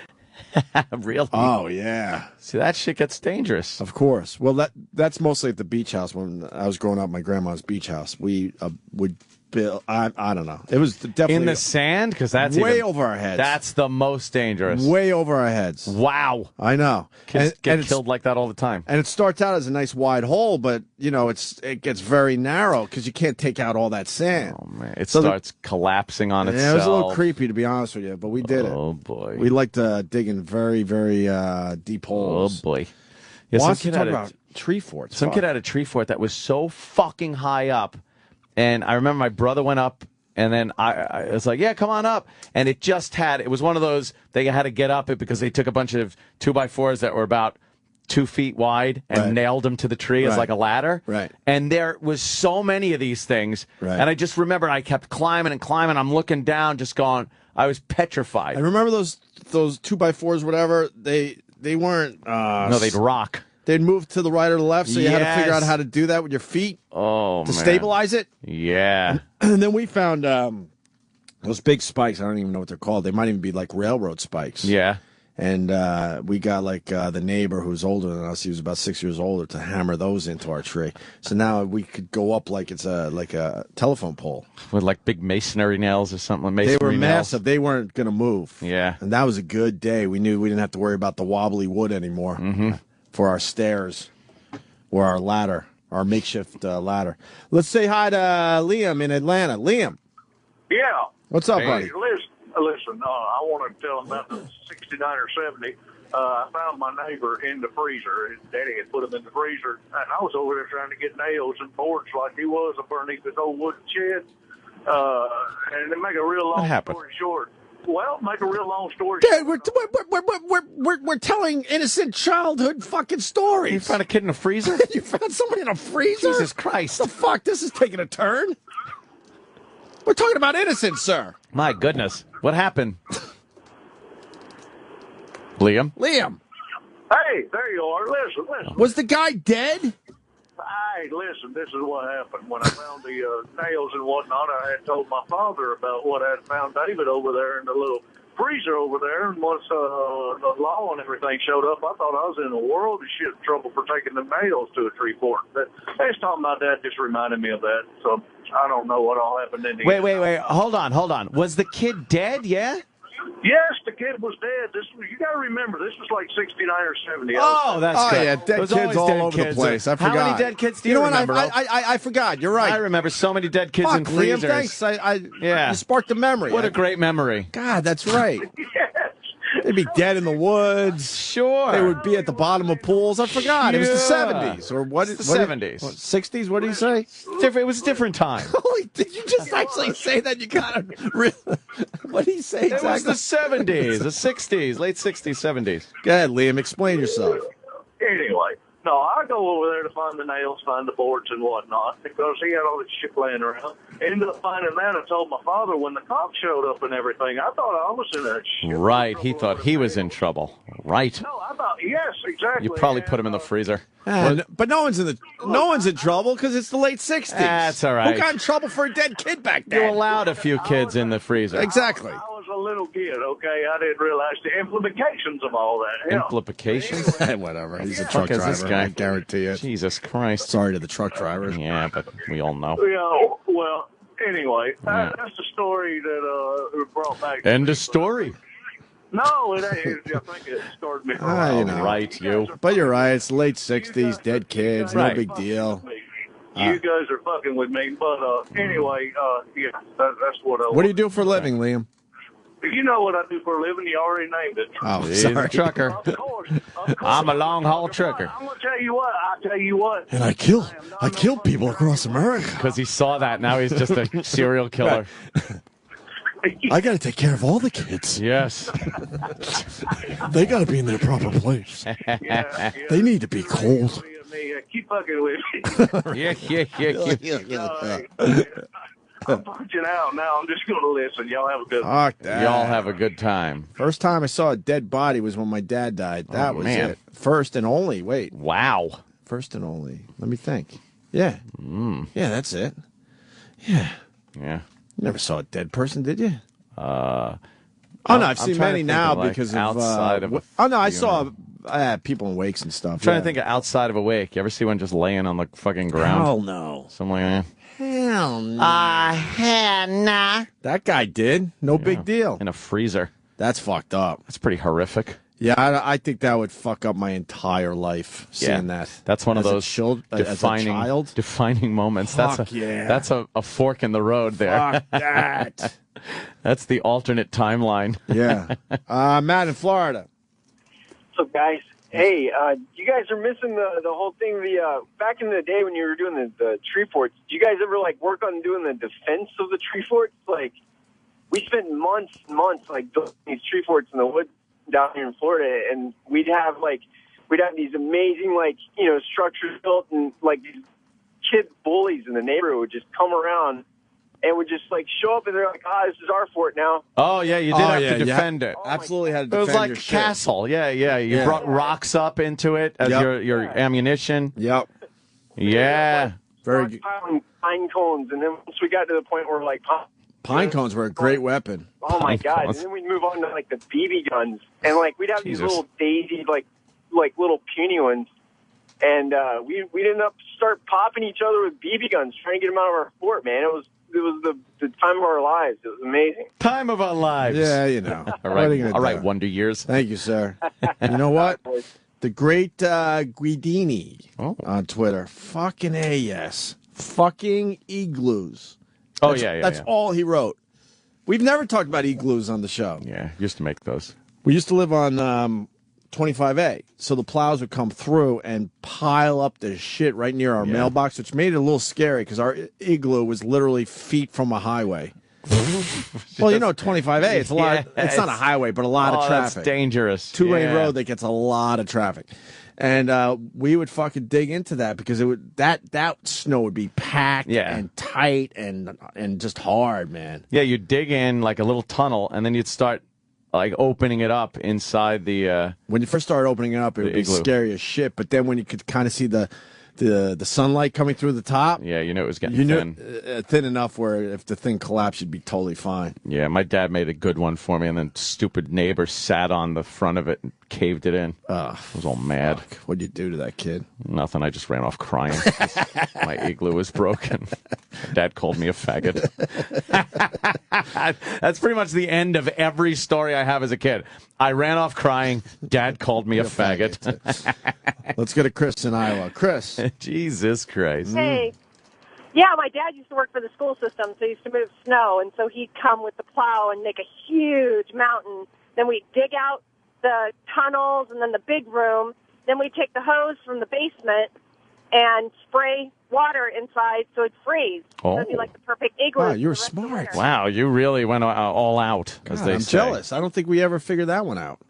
No. No, one of the bitchy girls in the neighborhood decided to start a fire one time inside the igloo, and that didn't last. And she very long, died. so. She died, and they put her in a freezer. Yeah. Was the 70s. Well, no, we just left her out. Yeah, it was the 70s, dude. We just left her there until about April. Then we could get her out.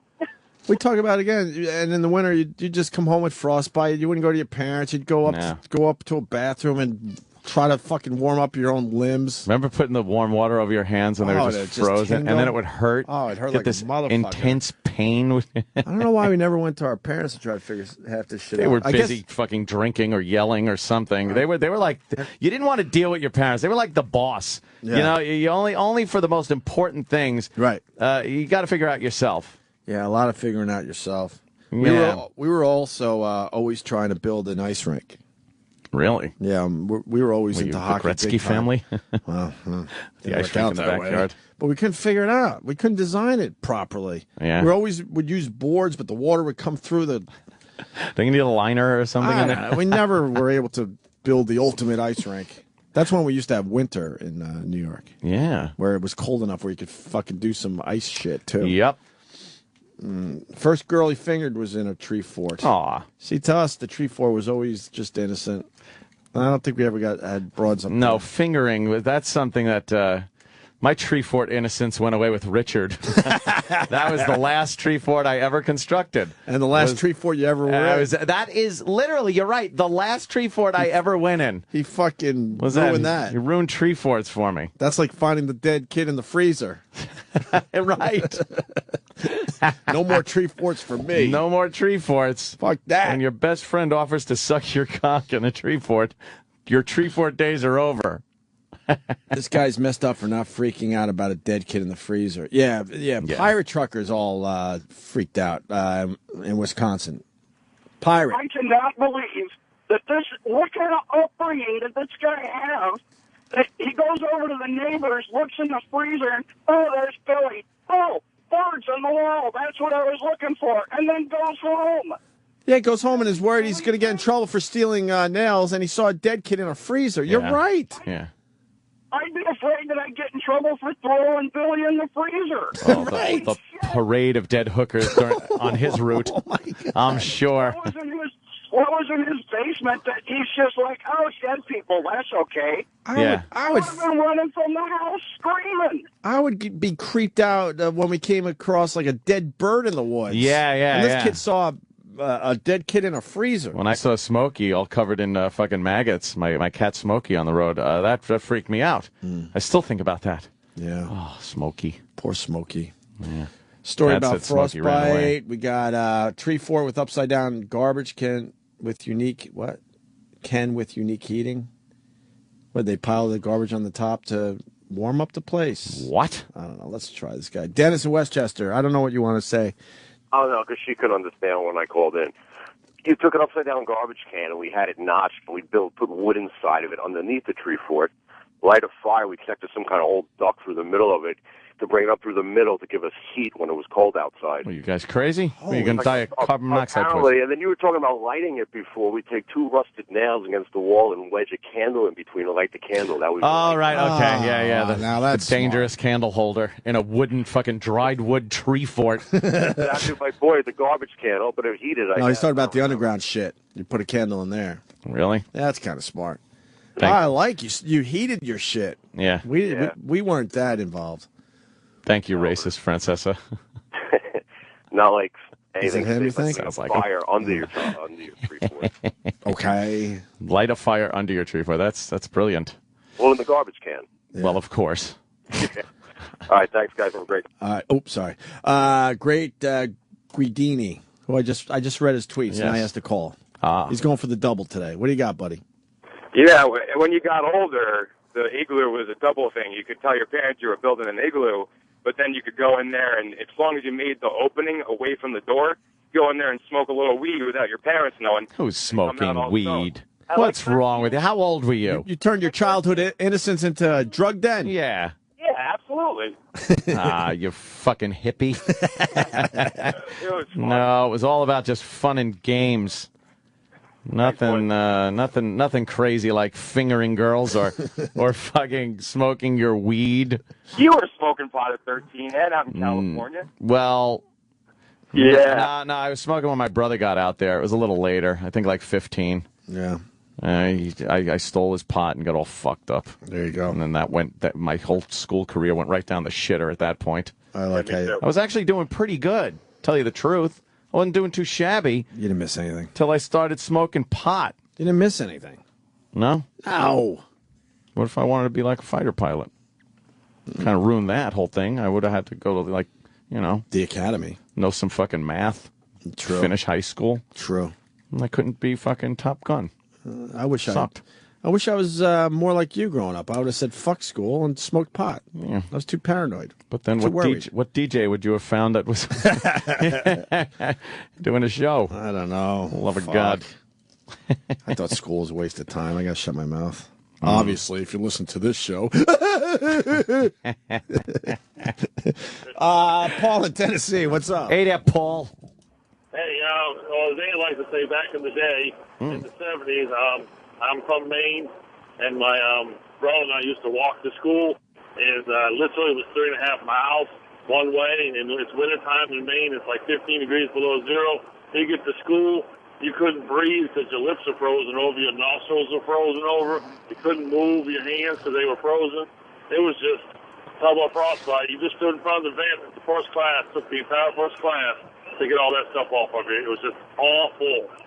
Wait. They never cancel school. Never cancel school. Oh, well, Maine, fuck. Well, you just brought up a memory.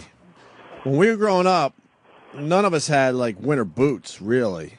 Did you have winter boots? We didn't really have Sorry, them. yeah, I did. Oh, it's me again. I had those ones with the like all the little clips running down the. We were too poor. We were poor. So we would put the stupid bread bags. You don't know this one. You had your bread bags over your. You don't know this one? Wow.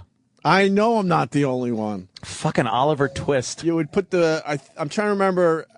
Yeah, you would put your socks on first. Then you would put the bread bags over your socks, then get into your sneakers. Wow. Yep. And that was supposed to keep your feet from getting wet. And it would keep you a little warm, too, because the heat would kind of not escape as much. Wow, that's fucking brutal. I know I'm not the only one. And then he brought up a memory. I remember when we did have, like, cold toes or cold fingers, we would use the exhaust coming out of cars to warm up. Nice. Did you ever do that? No. And that's something I haven't thought of in years.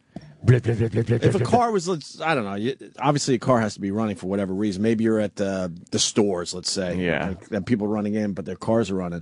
I'm trying to remember exactly how this worked, but I remember doing it. And we put our frostbitten fingertips near the exhaust because that's blowing out some heat. Yeah. To get, a quick warm up. Be fucking out in that snow, and slowly it would go from like your pinky toe would just disappear, right, and then it would just spread along the front of your foot. Man, you used to be outside until you're just freezing to death. Yeah. You were literally freezing to death before you came in the house. Right. What are you doing? Take your shit off by the door. Don't track snow in the house. Ugh. Right. All right, my bread bag people are coming in. Cool. Oh. I'm not the only one, thank God. See? And I got to take one call for this, Ann. Sorry. Brian, Long Island, go ahead. What's up, Ope? I grew up a poor white trash boy in Wantagh, and my mom not only made us wear bread bags, they were from the thrift bread store. Not Pepperidge even good, Farm. Not even Wonder Bread? No, it was like some kind of no-name bread that was 5 days old, and we'd feed the bread to the ducks, and then we'd have to wear the bags on our feet. You didn't do this ever? No. I had like boots every winter. Like we'd go shopping for like winter stuff for school stuff, and at the beginning of fall, we'd go and get everything we needed for winter. So it would be like the boots, the fucking your raincoat, the old one where every kid looked like the Gordons of Gloucester fishermen, right? Because that's the only raincoat they had was the yellow one. Sure, we didn't have that either. What? No. Would you have big plastic bags? We had I remember we had coats that soaked up everything. Yeah. Maybe because they were cheaper. But you know what I learned? That we weren't as poor as I portray it. No. No, my mom had a money thing. Oh, really? So I think she could have afforded some of this shit that I talk about, but she was so crazy about money that we're going to run out of money. Gee, thanks. We're all going to be on the street. That she held back a lot of stuff. I'd say, gee, thanks. Why did we have to suffer then? we were definitely poor, but I think she could have afforded a lot of stuff. I've learned that over the years. She was hoarding money. My mom was a hustler. She was hoarding the little money we had, is what I'm saying. Yeah. Just really kept it tight and close to the vest. I don't know how she fucking raised 3 kids. Always had, nice house in Huntington and shit like that.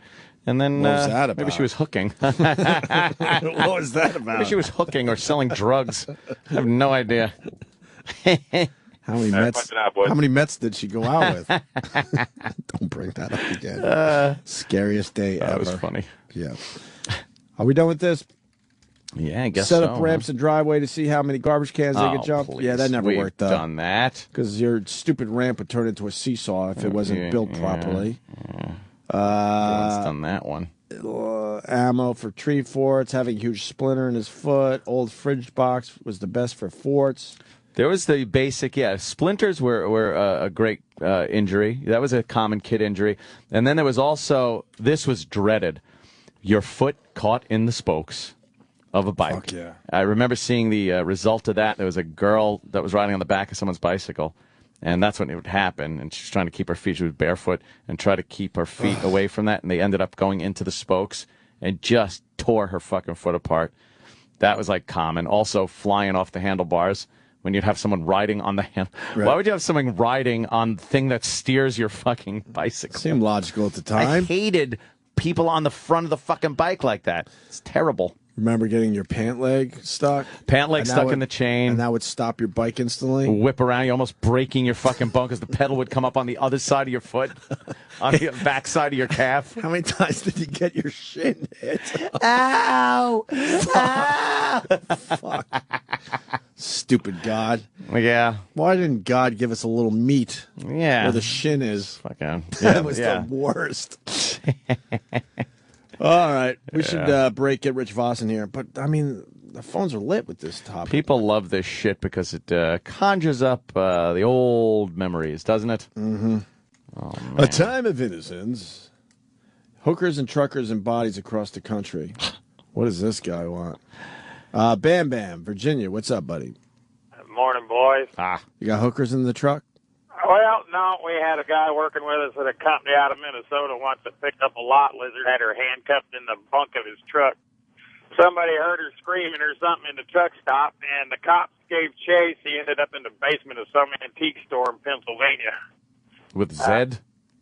And what happened to the guy? Dummy. Well, he's still in prison from what I hear. Nobody died, but, well, you know what turtles and hookers have in common, don't you? Uh-oh. What do turtles and hookers have in common? Let's see. Can he stump us? Wow, I don't even have a good answer. I don't fucking know. What? Well, when you're done playing with him, you just dump them both in the river. Oh, brother. Must be a kind of funny. Must be a hoot on the road. Kind of funny. Oh, yeah. Well, I also wanted to say something. I remember the breadbag thing growing up in Minnesota, too. But I always remembered my mother. Putting them over girls' heads. Right. That's right. Keep their face imprint in the Wonder Bread logo. This guy's fucking dangerous. Yeah, he is. Watch it out, boys. Yeah, all right.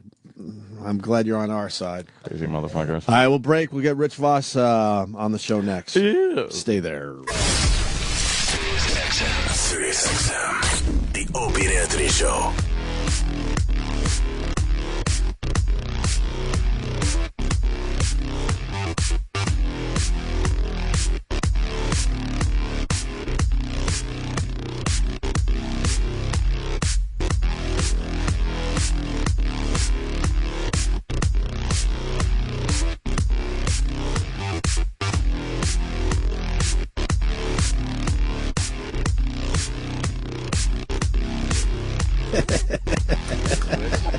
Fucking Rich. Rich Vos says, join the show. See, when Rich starts his appearance by talking about microsurgery, right?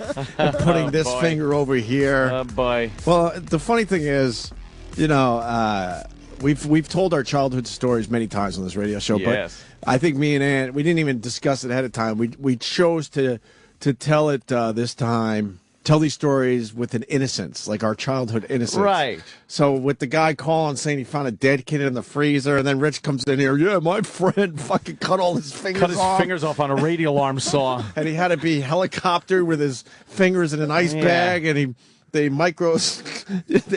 put this finger. What? They mixed his fingers up. Like, why would they mix his fingers Because up? the way they were cut, they couldn't put him back. They were too severed to put him back where they're supposed to go. But wouldn't that be the logical way to do it? If it was cut this way, then you could put it back that way. Listen, I'm not a microsurgeon. No? I'm barely a comic. Okay, so all I know is he's not laying there arguing. Hey, just get these fingers back. I mean, he looks. It almost looks like. Have you seen him since? Oh yeah. And they have. Does he have all the fingers, or are they? No, he has. He misses like 1.5, and a couple of them on the wrong finger. It's bending the wrong way. I think they fucking took a toe and put it on his. No, but they did. They just. I think I'd rather have no fingers. It's just all. Than the fingers but in his the hand different. works. His yeah, hand but works. to have this finger over here, like how much of the fingers were gone? How many knuckles? Well, on the saw, he cut it down on an angle. Okay, it was a good angle if you're doing molding. Yeah. How the fuck did he do that? How did he have his hand on the fucking? How? Yeah. Let's say alcohol. Oh, okay. All right. Look at most woodshop teachers you look at are missing 1 or 2 Yeah, things. they really are, yeah. That's their lives. That's why they're woodshop teachers. Yeah. But he was like kind of in shock, but he put that burden on this little black kid. Go get me a bag of ice, and you see all these fingers on the floor, and now he has to. Were you there? No, because I would have fucking laughed at him. Start kicking the fingers around. He's the same guy when we were smoking crack. Oh, okay. I'm so glad we went from childhood innocence to smoking crack stories. Stuff. No, it's cool. This is a good crack story. We were in Harlem, and we just bought crack, me and him, and he's in the passenger, and he took a hit that was so big. I mean, and he just opened the car door and fell out on the ground. I go, he's like my best friend. I go, he's fucking dead. I go, I'm going to have 3 extra vials. Fucking addict. And then he started breathing, and I went, fuck. You were a good fucking crackhead. Hey, listen, you gotta look out for number one. Hey, you had a good hit. Sorry, your run's done. Yeah. Wow. It doesn't mean. Damn it. Hey, did you see Robert Blake on Piers Morgan? Yes, I did. You did? Yeah. I watched What it a on maniac. the internet. Yeah. Well, we got clips. If I first of all, that old relic is threatening somebody. What was he? Look, hey, you don't call me a liar. Yeah, really? What are you going to do, old man? Go fuck yourself. You're a liar. You killed her. You didn't see his arms. What? You wouldn't fuck with that guy. He has that old man strength. That could be true. Man strength. Yeah, like the guy on Boardwalk Empire when he picked up the statue. I haven't seen Boardwalk. Oh, okay. I know, I gotta see that. I gotta see that. You don't watch that? Oh, you have a kid too. Yeah. I can't use that Damn excuse it. to Rich Not Vos. with Rich. Yeah, my TV watching is way down. No, do like way the fuck down. We keep our daughter up till like 12:31. This way she doesn't get up early and fuck up our schedule. Oh, fuck up your schedule. Good thing. It's kind of smart. Is it? Yeah. We don't want some kid up at 6 o'clock running around. I have my kid walking around our house like a zombie sometimes. If I keep him up for an extra hour, that means an extra hour the next day that'll sleep in. Yeah, it's just, she watches shows with us. She watched, she's a big fan of Game of Thrones. Oh, good. That's good with all the sex. It's a nice kid show. Sex, violence. Good for you. Sure. What do you teaches them young? Now I taught her when she goes to the bathroom, she says, I got to go to the shitter. By the way, his kid hangs out with my kids. So Yeah. Guess what's stopping immediately? Nice. Guess what's stopping immediately? Pulling tape out and getting stuck. And then you hear in the other room, she goes, this tape is shit. And I don't know why we laugh. It's hilarious. You gotta laugh. Kids cursing, it's fucking hilarious. You have to laugh. So fucking funny. There was a kid, we were pulling into the driveway yesterday, and there was this black Indian kid. and her other friend wasn't out, so Bonnie goes, would you play with him? And she goes, no way. And we thought because of racism. Oh, see? And we go, why? She goes, he's younger than me. I go, wrong answer. See, your horrid racism thinks one thing, and the kid, you know, just like, hey, it's fucking young. I mean, Too young. I can't play with a kid like that. Your kid plays with my young kid. Yeah, she likes her kid. She's got a year or two on him. How old's your kid? She's going to be 5 in this month. 5 already. Yeah, she's going to be 5. She's You know it's your kid by now, right?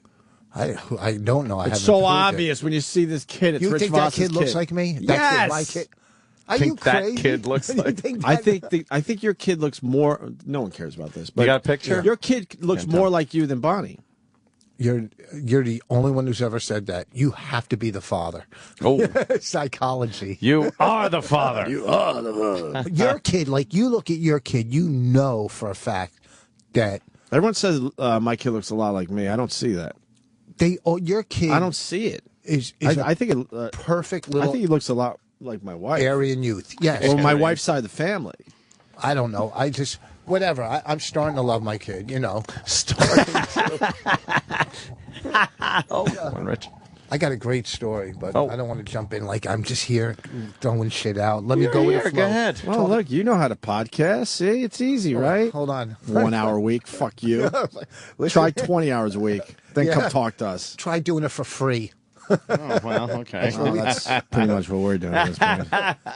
I got to show you. This is what scumbags. I hope somebody. Did you bring a bid in? No. This is the proof. Yeah, I brought a bid in. Yeah, I'm fucking Brian Regan. The donuts. No. Although he's one of my favorites. He's well prepared. We like to say. Yeah, he's one of my favorites. I'm not prepared. trashing him by any sense. He sells out theaters, and I'm trying to fill Uncle Vinny's this weekend. Well, that's a tax form. No, you got to see. This is what scumbags, the traffic. What are they? The meter people, the traffic people. Oh, yeah. Those fucking scumbags. I hope somebody's listening that can straighten this up. I'm not fucking around. What happened? Bonnie. Okay, follows. Bonnie pulls up on Broadway. Mm-hmm. She's right by the Muni meter, whatever the fuck it's called. The Muni meter. Yeah, Hi, Paul. it's the Muni meter. Hi, put some money in the Muni meter. Hey, cracker, put some money in this. No, right, you I fucking guess queen. The what's it, Muni meter? Or, Yeah. It's called Muni, I guess. The Muni meter. She pulls up in front of the Muni meter. The kid's in the car. She gets out to buy the ticket and put it in there. Mm-hmm. So one of these guys come over, the traffic fuckers, and starts to write her ticket. And she goes, whoa, I'm doing this right now. How else can I do this but get out of the car to do it? I'm so fucking glad you're bringing this up because it's another New York City fucking shit, scam. what a scam. Hold on, because I understand, but I'm going to paint the picture for the people. Okay. So they got rid of all the meters. Yeah. So you have to go to one machine, the Muni meter thing, to Might be down the street. to spit out the fucking ticket. Thank you. People need to know this. It's way down the street, and they do that on purpose so these fucking assholes could come around and write tickets before you get back to your fucking car. Okay. They're not close to your car, And in even- some cases they're a solid city block away. Yeah. But this case, she got a spot right by it. That's Wow, that's even more that's fucked even- up. So she gets out of the car to go get the ticket. He comes up, getting ready to write a ticket. She goes, "What are you doing?" I'm paying. I got a kid in the car. What am I? He goes, "Okay, don't worry about it. I'll let you slide." So she goes on her business, puts the receipt in there. He goes, well, 2 months later, I get a fucking notice from Department of Motor Vehicle, late payment. Okay, he wrote her the ticket and never gave her a copy. He wrote her For real? So I got it right here. All right. I got it right here. That we never got the ticket. Well, how do you got a copy right here? If, I got a copy if you of never the got late a copy. Send it in the mail. No, no, I got a copy of the late ticket payment. Right. Okay. He wrote her a ticket. See, the reason he didn't give it to her because she would have had the receipt as proof because there's a 5-minute window. Right. Okay. So he wrote the ticket, just kept it, and then turned in his side. Motherfucker. So we get a thing going, late payment. Because now you don't have the ticket. Now you didn't save the fucking... No, we didn't save the ticket. Not only that, we didn't save the receipt. Right, exactly. Okay? Because if we would have saw him giving us a ticket with a receipt, you Save the receipt. Well, she didn't think she was getting a ticket. I'm just saying. I'm so agreeing. this scumbag, and you know what? I made a complaint. Nothing happens. It's just, you know what it is? You can't fight City Hall. No, but this... They don't give a care. But this guy, why is this guy still working for because he's raking in money for the city. He's probably one of their best fucking Why is he workers. working? Exactly. Yeah. You don't understand this shit It's a yet? scam, and it's being perpetrated on us by the New York City government. It's a complete scam. The law, but if they don't give a fuck, man, their whole paycheck is based on how many tickets they write a day. They get bonuses. Well, if you're listening to and me, they know that they could hand in these tickets, and it's going to be his word against yours. You're going to lose almost every time. Almost every time. What a prick! He never gave the ticket. I swear to God, if I ever run into him, wait. So what's the law? What's the law? So he's writing a ticket. She's saying I'm getting my parking ticket or whatever.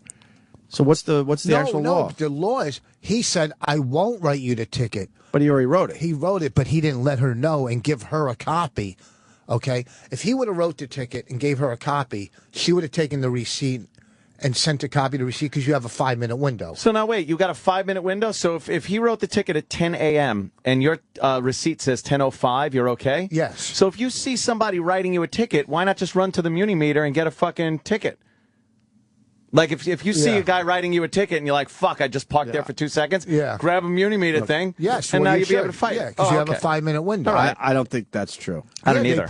I would bet money on that. I guarantee there's a 5-minute I would bet window. money on that. I don't think so. I don't think so either. I've never heard of that. I don't think so.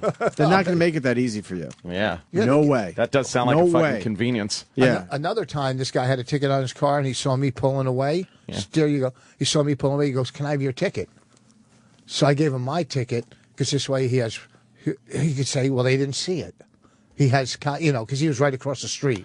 Oh, okay. So yeah. I gave him my ticket, which saved him. Maybe it's coming back to me. Yeah, it's probably that's what happens. It's karma. It's a complete scam that brings in a lot of money for New York City, so they're not going to listen to us at all. Well, but don't. I have a video that I did of a delivery truck. I think it was Coca-Cola right outside our building. So it was around 10 a.m. and I saw them getting written up for parking illegally. But they already had, I'm trying to remember, like 2 other parking tickets in the window. Mm-hmm. So I talked to the guys and like, oh, this is our 8th of the day. I'm like, when did you start working? He goes, 2 hours ago. They just collect them all day. Cost of doing business. But that's what the city says. But how are they supposed to deliver their shit? Yeah, it's fucking. I know. You know what They're supposed to find legal parking somewhere and then haul their soda or whatever the fuck they're delivering to the place of business. Well, UPS, that's crazy. FedEx, they have in their budget how many tickets they're going to get. Yep. But it only raises the price. Okay, so their company doesn't. It's passed on to the consumer. My point is, it's the biggest fucking scam going, and no one talks about it. It's I do. I'm bringing it out in the open. I would, and then we get the other side sometimes, and people go, "Well, these trucks they block the fucking road." All right, in that case, write them a ticket. In a lot of cases, that's not what is happening. If they're not blocking the fucking road, yeah. And now also these motherfuckers, they don't have to sit there and write anything. They go up to your registration in your windshield and go bleep. They scan it. And that's all they got to do. All the information's there. Yeah. That's why it's not like it takes them long to write. They could just sit there and go bleep, bleep, bleep, rip it out, fucking pop it in your windshield. And you know why if they do that? You know why that started? Fake license plate. Because these meter maids, I call them meter maids still. They're illiterate. Well, probably that, but also the fear of being punched in the face as you're writing that long ticket as someone is pleading their case. Yeah. I'm sure there's been a lot of issues. Would probably make a lot of these guys go, you know what, I can't write this ticket. The guy is on his way already. So they want to make it as quick as possible. Once it's scanned, they can't do anything about it. Like even if they wanted, right into the system. When they were writing it down, even if you had the greatest excuse and they decided not to give you the ticket, they could do that. Just void out the ticket or whatever. But now once they hit that scan thing, it's done. It's in their system. Done. My chick got a parking ticket in the Long Island Railroad parking lot because she didn't pull into her spot head in. It's head in only, and she didn't do it. It was a $100 ticket. Wow, sorry, $105. Well, the $5 surcharge. Head in. Sure. Yeah. What is that about? You're not allowed you're not allowed to back into your parking so spot. they could tow your car easier?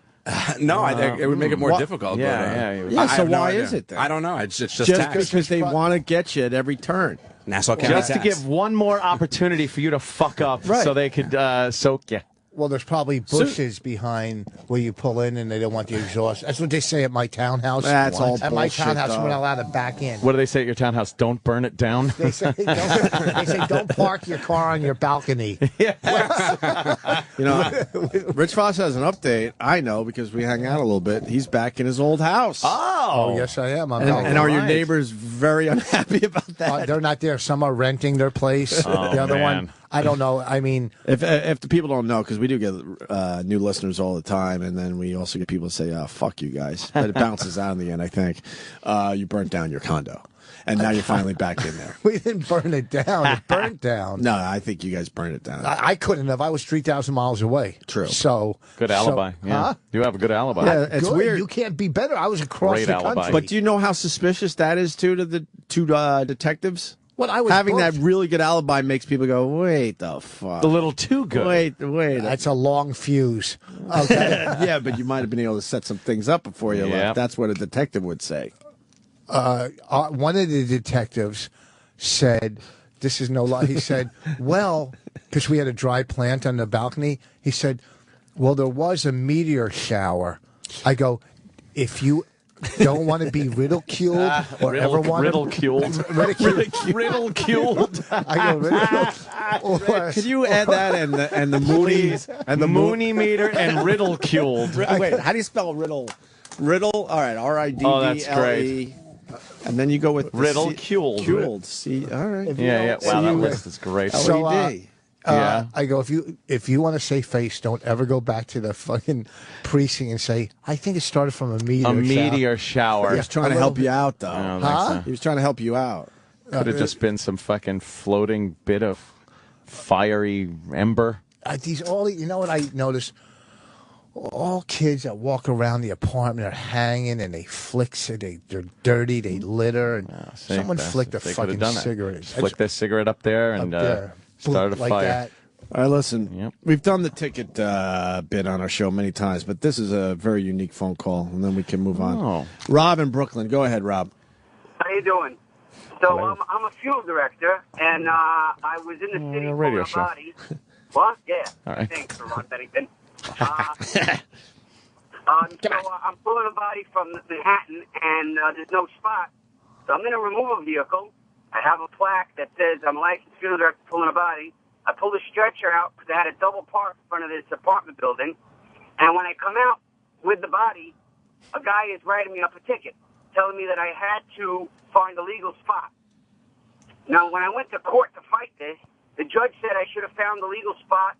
And when I said I should have brought the body around the corner through the city to find a spot, I said, what the fuck is that all about? That's the rule. Sorry. Yeah, technically it's the rule, and that's how the city sets it up. But I mean, come on, don't you guys? That's ridiculous. Honestly. Don't you? Or ridiculous. Ridiculed. Ridiculous. Ridiculous. Yeah.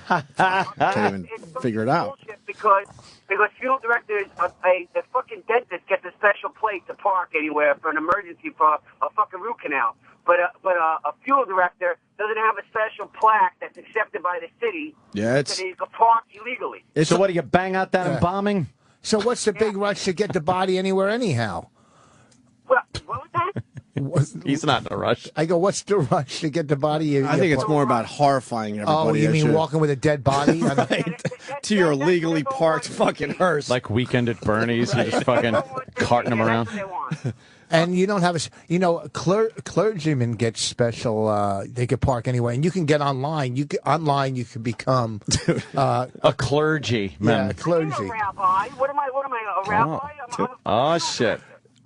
Always goes to anti-Semitism. A clergyman's not only a rabbi. It's All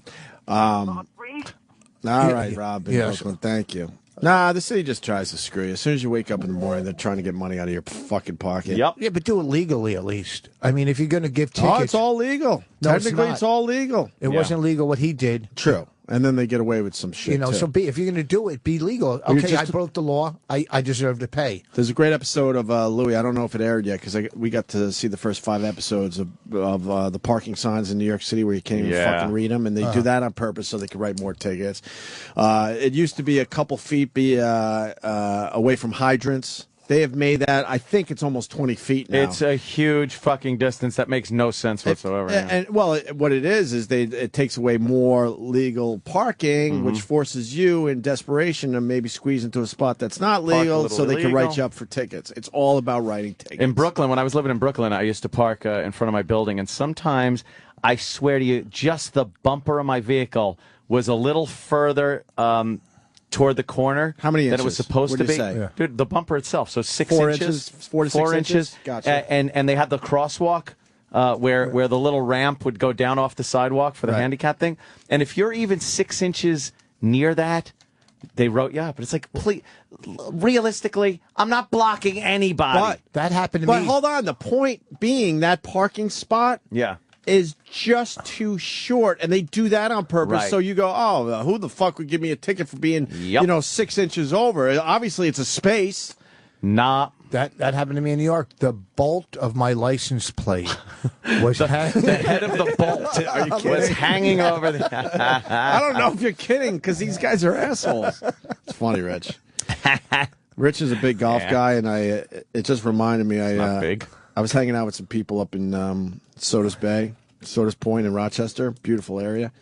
And we were talking about golf a little bit, and the people I were hanging out with, they know a guy that's he's a big scumbag, and his scam was, and it made me fucking howl. He would pull up to golf courses, and you know how everyone leaves their golf clubs out? Yeah. You know, in front of the clubhouse. Yeah. He'd pull up and just fucking take golf bags. Yeah, I knew. What? Yeah. Sorry, I'm laughing through it. He would pull up the biggest scumbag in a really nice car, so no one would even question it. Oh, make him believe man. he's picking up his golf clubs, and he would throw them in his car. He would throw the nicest pair he could find in his. What a prick! Because you assume no one's gonna fuck with your shit. No, you would assume no one would ask you, "Are those your clubs?" Wow. What a scam! I knew 2 heroin addicts that did that shit. Yeah, when we were. Who his was name the other Jerry. one? He's dead. He's dead. They would pull up to Plainfield Country Club. Wow. And they were, all of a sudden, they're coming over to my house. They go, "You want these clubs?" They're like fucking Wilson staff. Back then, that's what you. Yeah, I those go, were I nice don't want. back I'm then. not buying them because you can go to jail for buying them, more or less stealing them. But yeah, that's a fucking what a great scam. Wow, that's fucked up. When I was doing, I've told this story, but when I was doing coke and crack and stuff, I would go to garage sales and buy like the oldest rusty clubs that were like $5. I'd buy a bag. And then I'd go to a drug dealer and go, "Look, I'll leave you my golf clubs as collateral. I have to, I got to play golf." I go, "That's all." I go, That's all I got. These as collateral, and I'll be back, Monday or after I get paid. Fuck that. And they never see me again. They get shitty clubs that cost less than the drugs would have It cost. costs $5 or $10. That's fucking great. Are you worried that someone you owe money to is going to run into you someday? I know it's been on many years, but were you Probably paranoid about dead. that for a while? No, because they were older, so they got to be really old. Either dead or in jail. Yeah, I mean, I know. 'Cause it sounds like you ripped off a few people when you were doing all that I got shit. ripped off too, Well, that makes it all better. It's just. I only owe one guy money. This guy Frank.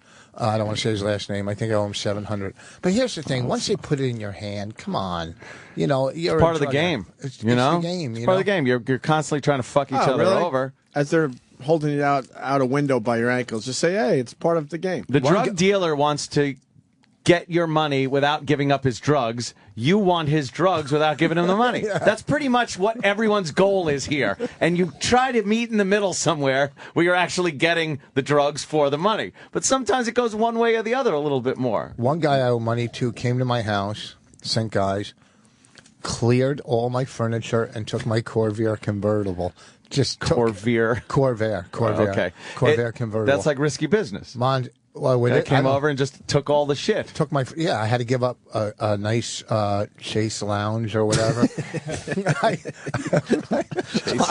Chase Lounge. You're the best, man. I love it. Really A Corvair convertible Monza, Corvair. which is right now, if I still had it. Yeah. You know, is a fucking. I could go to those antique shows. I'd be able to hang. Pawn it or sell it? Huh? Oh, it'd been Nothing. gone by now. You know, speaking of pawning, I don't know if we have the story. I guess they found a baseball card collection in an attic. yeah. Do we have that story? Yeah, and with how much are they Honus saying? Wagner. They said only 500,000. That's bullshit. Or The collection's worth $500,000? I think they said either $500,000 or. And they didn't got a say Honus 50. Wagner? Honus Wagner. I'm starting to think there's a lot of those A lot of those Honus Wagners. Honus Wagner cards. They supposedly there were only like 2 or 3. Now I think we're up to a dozen or so. Well, there was only a certain amount that came from the cigarette pack, the Lucky Strikes or whatever the pack was. There was only. Oh, was it a cigarette pack card? Yeah. The Yeah. Honus Wagner one? Oh, wait a minute. You got that, Travis? Travis knows all. I have it in my memory. It's not the Honus Wagner card that you're thinking of. Oh. They found this set from like 1910 that nobody even knew existed. Honus Wagner is one of the cards, and it's interesting because it's a tobacco card, which he was against. So he was. Why? He was Why? against cigarettes? What? Yeah, that's why the card is so. In 1910? That's why the card is worth so much money. Cigarettes because he are had like a- medicine. No, I know the whole story. People loved cigarettes. No, I'm making a bit out of it. Like, how do you know in 1910 that cigarettes are bad Cigarettes for are bad. you? In the 60s, they didn't know. Right. No. So they're estimating that the value, I think, is around what, $3 million For what? The whole for the whole set. Yeah, it says there's 700 cards in all could be worth up to $3 million. Yeah, but they really don't know This because isn't the one that everyone knows. It's going to sit in my shop for a while. $100. Yeah. Can you do 150? 135, and that's as high as I'm going to go. Well, I was looking to get $7 million, but I walked out with 135. I'm going to take my wife out to dinner here in Vegas. I love that dumb show. What idiots. Oh, that's not fucking produced. That guy doesn't learn. Oh, all of a sudden he knows about a Civil War fucking shoelace. Let me tell you a little about this watch.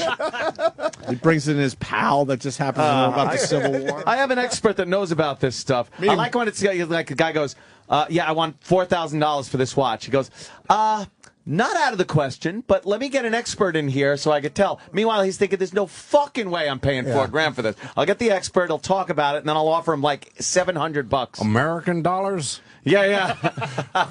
I'm talking $700 cash right now. Right now, heroin addict. Well, I could take $700 and then I go to play fucking craps. I could build it up to the price I wanted.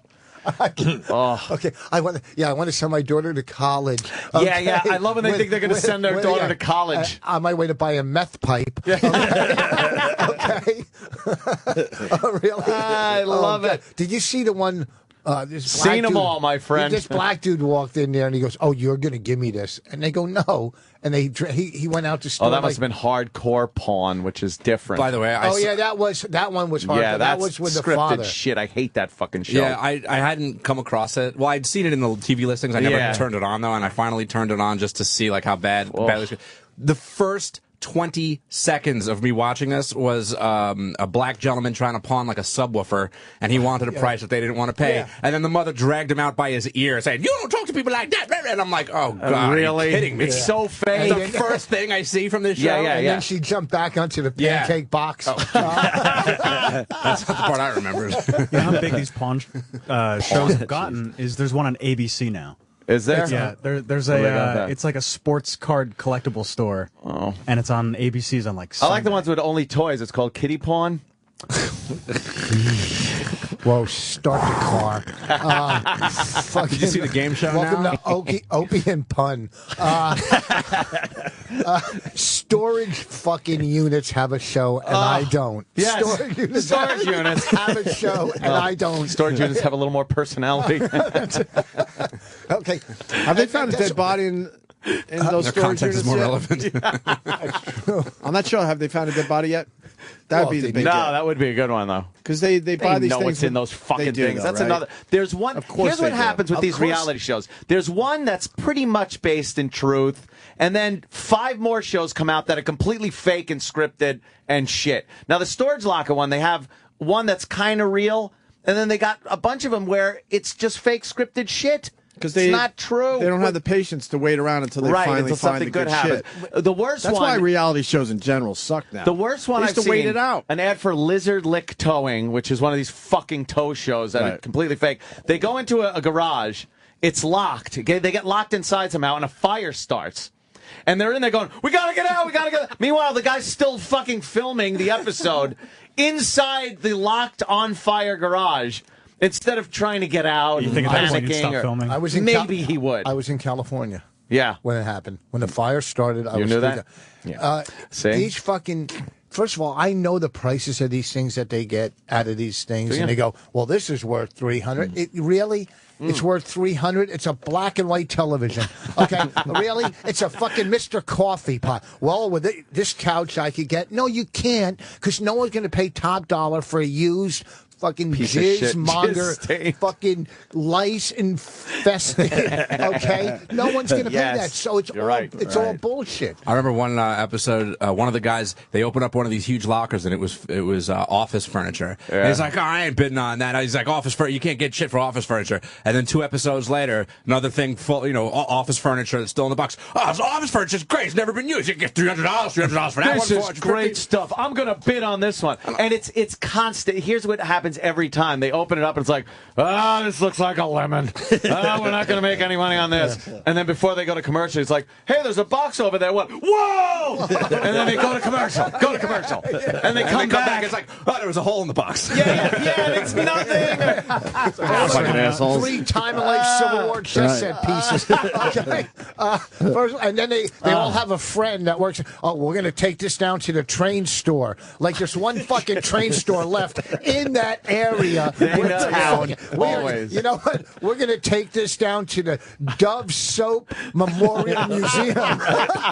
Who's the curator here? I want to speak with him. But these guys get a hold of their friends and like, all right, today you're the expert on you're going to be the expert trains. on this. We're going to come to you, all right? It's like, wait a minute, a month ago he was the gun expert. What the fuck is this about? That's going on. This is horse shit. All right, about pickers, when like one of the pickers, he goes, I know the perfect guy I'm going to sell this to. I have a customer. He would love something like this. So basically, break that down. All right, he's in his head. He's in some guy's backyard. He goes, I know a guy who would pay me like 5 fucking times what I could get. Yeah. I'm paying for this. And then he'll go, well, how much you want for that? Let me get $150. And he'll go, ooh, how about 100? And then when he's like, dude, I got a great deal.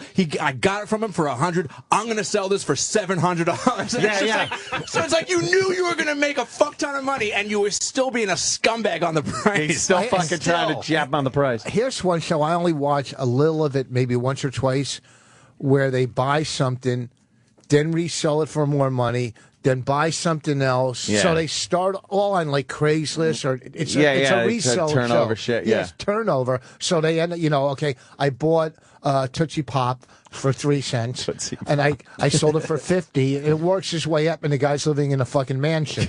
That's got to be produced. You cannot turn a lollipop into a mansion. They're amazing. It's fucking insane. I watch those goddamn shows though, and it's captivating. That fucking Pawn Stars is the best one though. The fucking old man.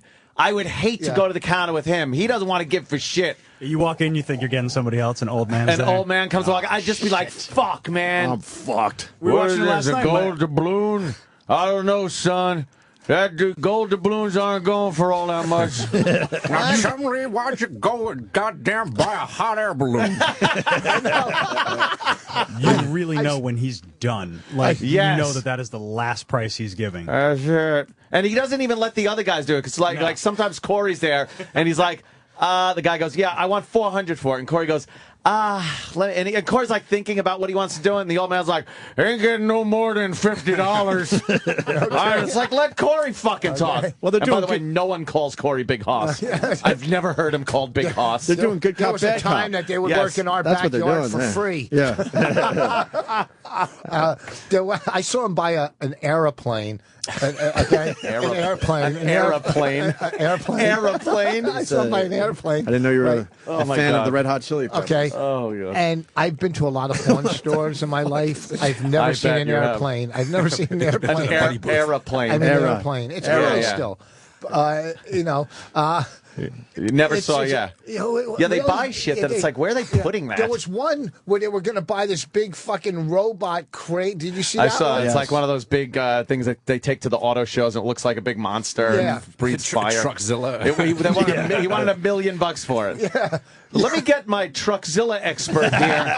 I got an expert on giant machines that look like dragons. Yeah, the guys normally call me down whenever they got a big truck question. A big truck question. Well, this is indeed a big monster made out of a machine. Although the girl on Storage Wars is kind of hot for some Right, reason. right, Well, you gotta have the hot bra. She's not like whoa, but she's like Yep. That guy. yeah. You know he's holding out for more money. Really? Yeah, they got to I guess all these guys have contracts. They got to re-sign all these characters, Ah. and he knows that he's hated so much Which that one's if Dave Hester, Oh. and so that if he left, people might not be interested in the show anymore because people love to hate him. So he's trying to hold out for a payday. Wow, I hope they ditch him. And Is that the one with the glasses, the little? He's like he always has big trucks and the trucks. black Oh, and the yeah, hat yeah, and everything. yeah. Because he says he makes so much money, he doesn't need that fucking show. He's just like, that's chump change. So It is odd because, like, even Pawn Stars, you know those motherfuckers are making more money than they're paying them to do the goddamn show. But I guess they get a lot of publicity. That store, apparently, you went there, right? Yeah, and it's packed.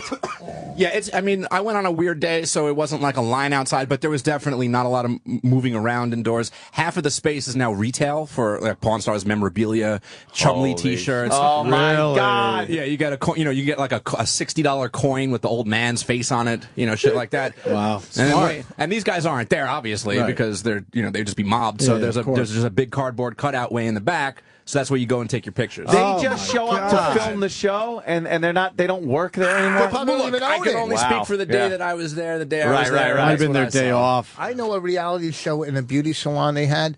Okay, none of them. They were all casted. The customers were casted. Jerseylicious? I didn't say any names. I'm not fucking ratting anything out, but they're all casted. Jerseylicious? Casted. I don't know the name exactly. I just know. Well, that's the only reality show in a beauty salon. How did you know that so quickly? I might have watched a couple I episodes. got excited I might have over watched it. a few. Did you guys see? There's a new game show style show called Picked Off. Oh, it started last night. Yeah. Oh, I DVR'd it. is that the one with the American Pickers guys? And I don't know if it's the Pickers guys. Really? I was kind of It's on history. yeah, I was kind of falling asleep. okay. But it's like a game show where it's like these teams of pickers. They have a set amount of time to go and pick.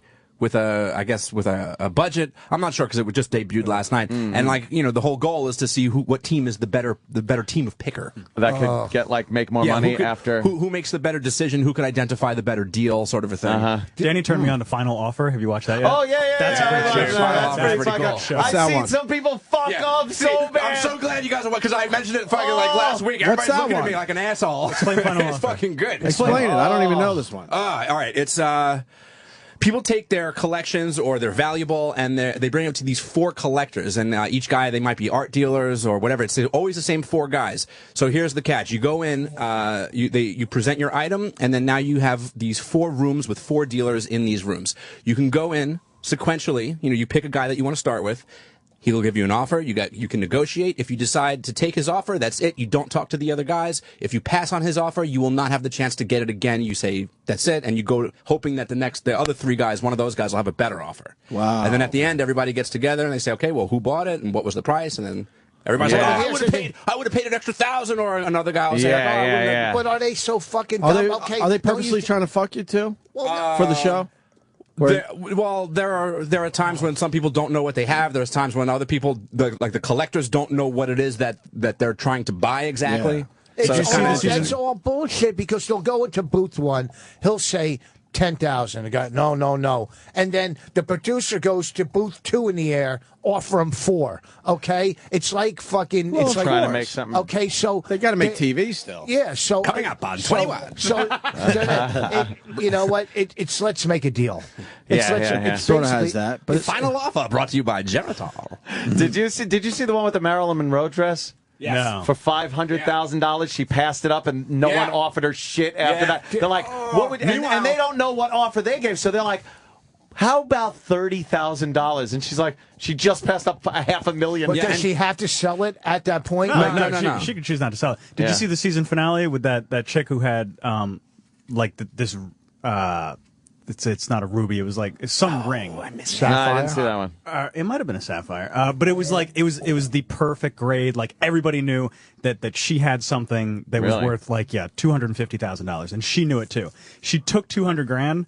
One of the guys was going to offer like 400. How do you know that? Whoops. Because after you sell it, that's the show. That's the show. Yeah. That's the show. You know, after you sell it, they all go back into the room and say, "Okay, here's what I got for it." And if you didn't get to present the item to somebody, they would have said, "Well, I would have paid this much," or like, "Yeah, I wouldn't have paid that much." Think they're lying? Yeah. You don't trust anyone, Rich. Yeah. Yeah. That girl look at Rich's eyes get big. Yeah. That chick with the Monroe dress was great though, because she got it off of eBay for like $30,000. Yeah. And she turned down $500,000 because she wanted a whole $1,000,000. Yeah. And then never. Can you imagine? Like, can you imagine getting something off of eBay and then a legitimate $500,000 offer? Yeah, but you know what? That for $30,000? showcased. No, I guarantee she sold it for more money somewhere else. You think? Yeah, it was seen Some on fruit? TV, and it was all. Yeah, you know who the fuck? Some fruit. Some fruit wants You know to what put it else on. is cool too?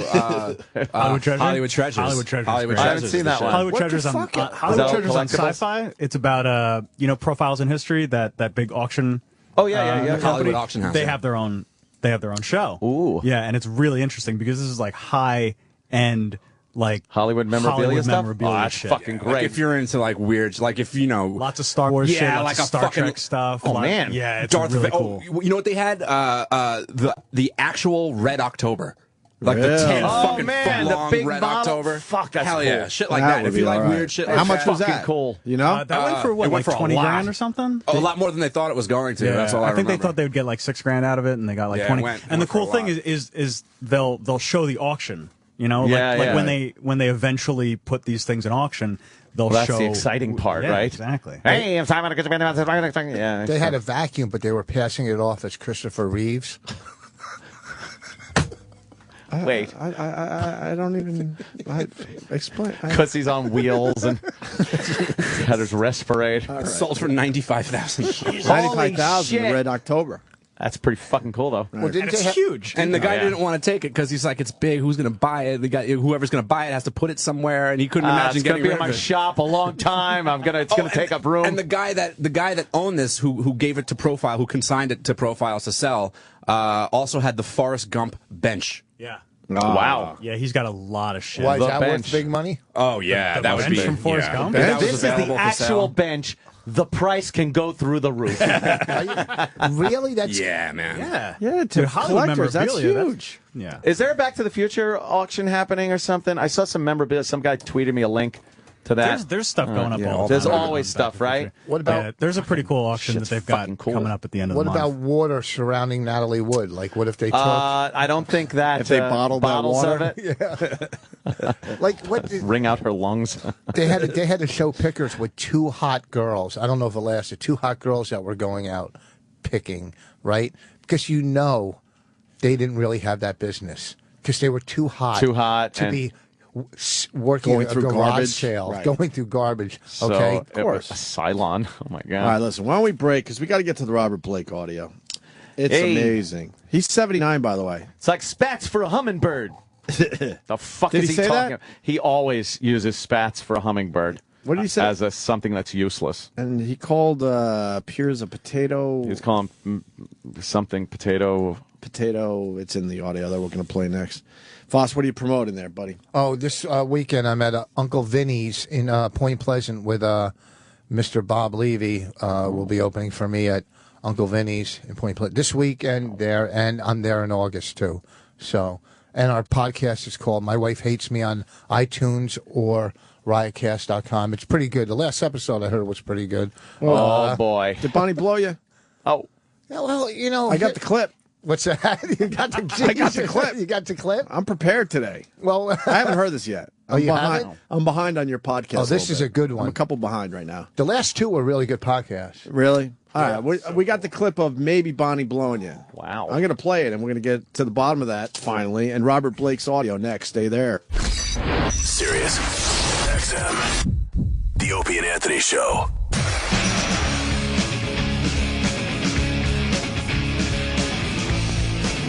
Remember these guys, Bush. Breathe in, breathe out, breathe in, breathe out, breathe in.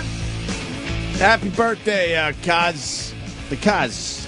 Yeah? 76 today. 76. Wait a minute. Christine McVie. That's a Fleetwood Macer, right? I think so. 70? Whoa. You're doing birthdays? Who are you, fucking Willard Scott? You know why?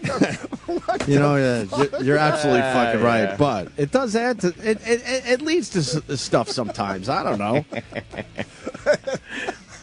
You're right though. That's funny. But Christine McVie 70. That's weird.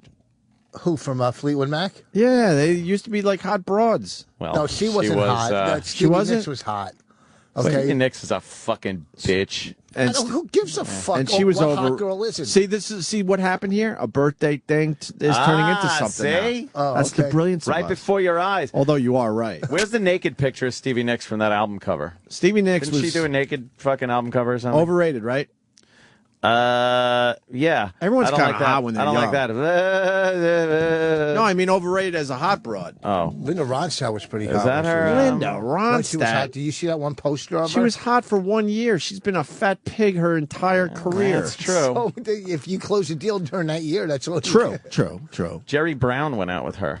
Jerry California Brown. governor. Yeah. Jerry Brown. I just like. Oh, there it is. Yeah. Let me see. Buckingham. Oh yeah. Let me Nicks. Let me take a look at that. Album cover. Yeah, I but hear she she's didn't want to hiding. do that. She's hiding her goodness. She is hiding a little bit behind his giant fucking 70s hair. She's hiding her goodness. I bet she's got a big hairy muff in that picture, right? What was the best Stevie Nicks rumor? I want to know if everyone has it.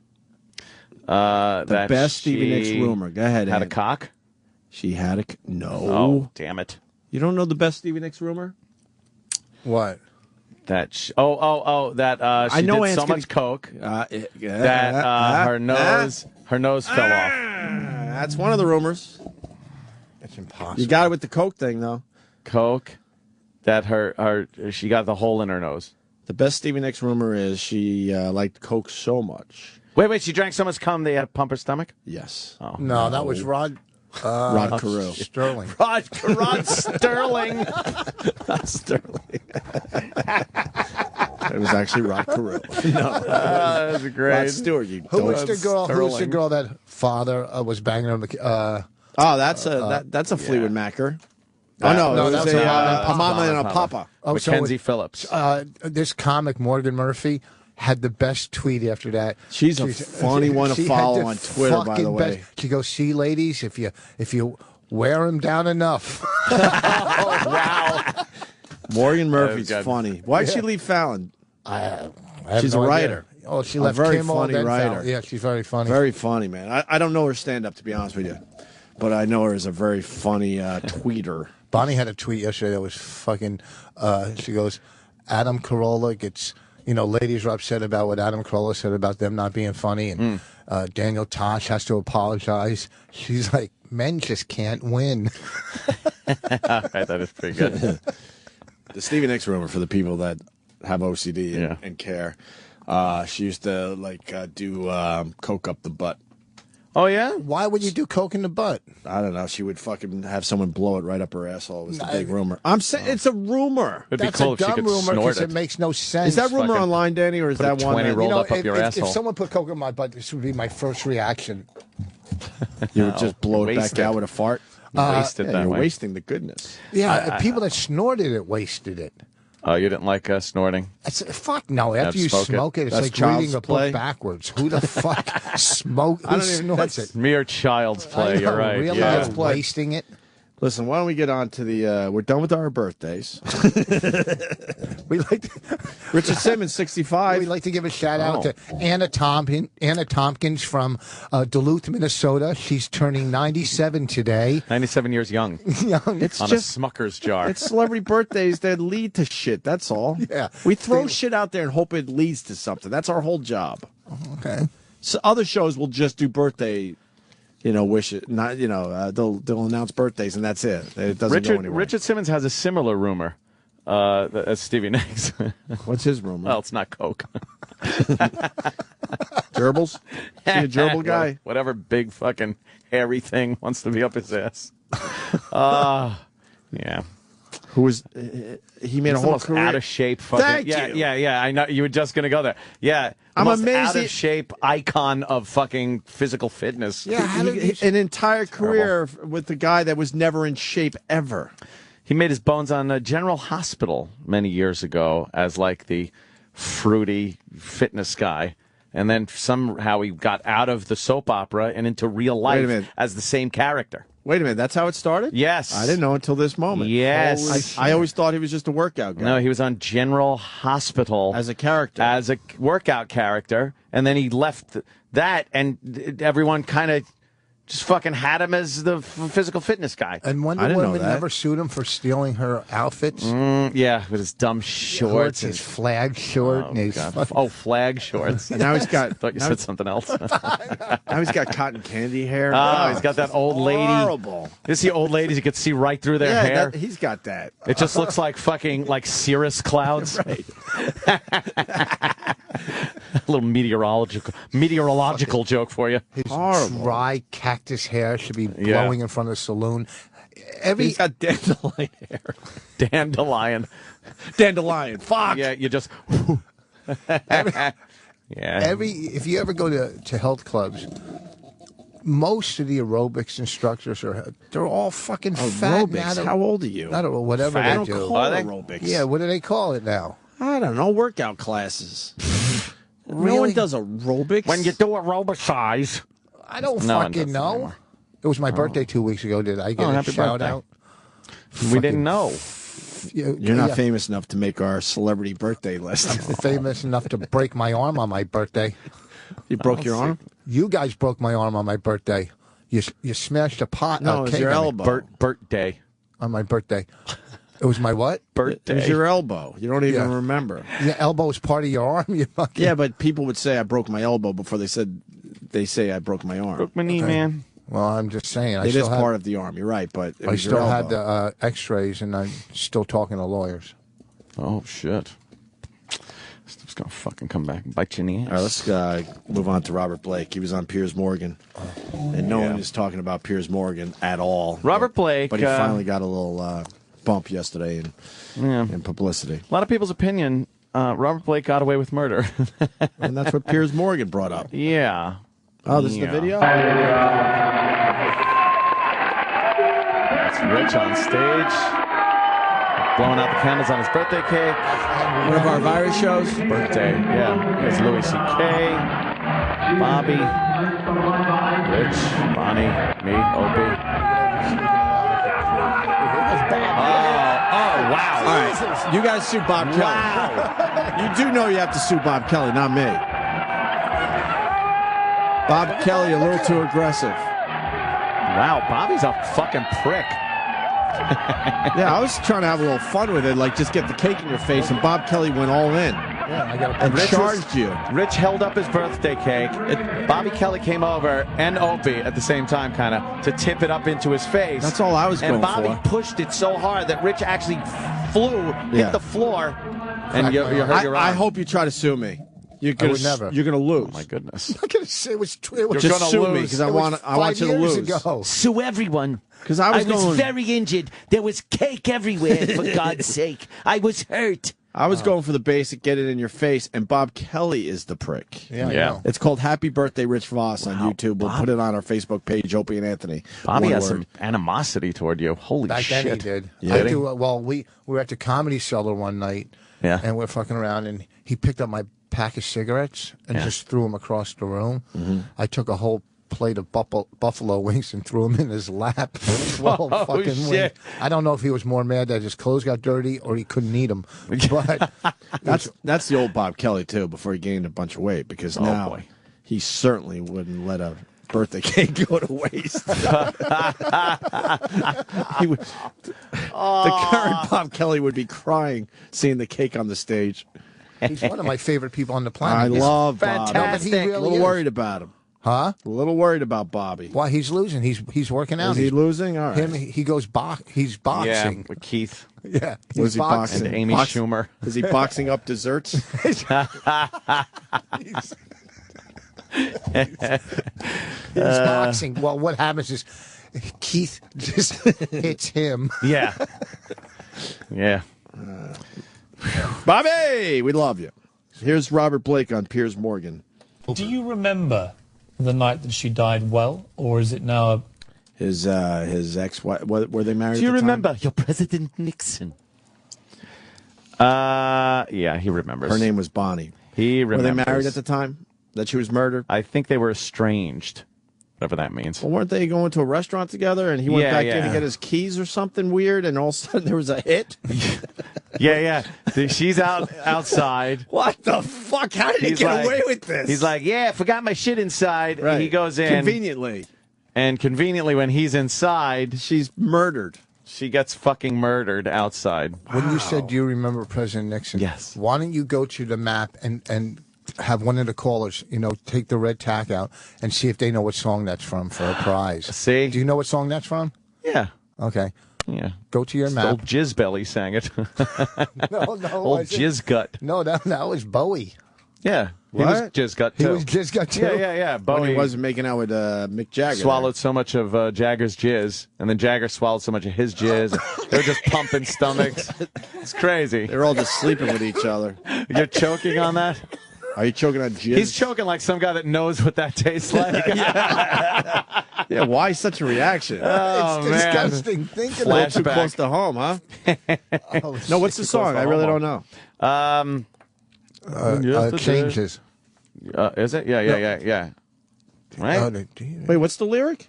Young Americans. Oh, yeah. What's the lyric again, Ed?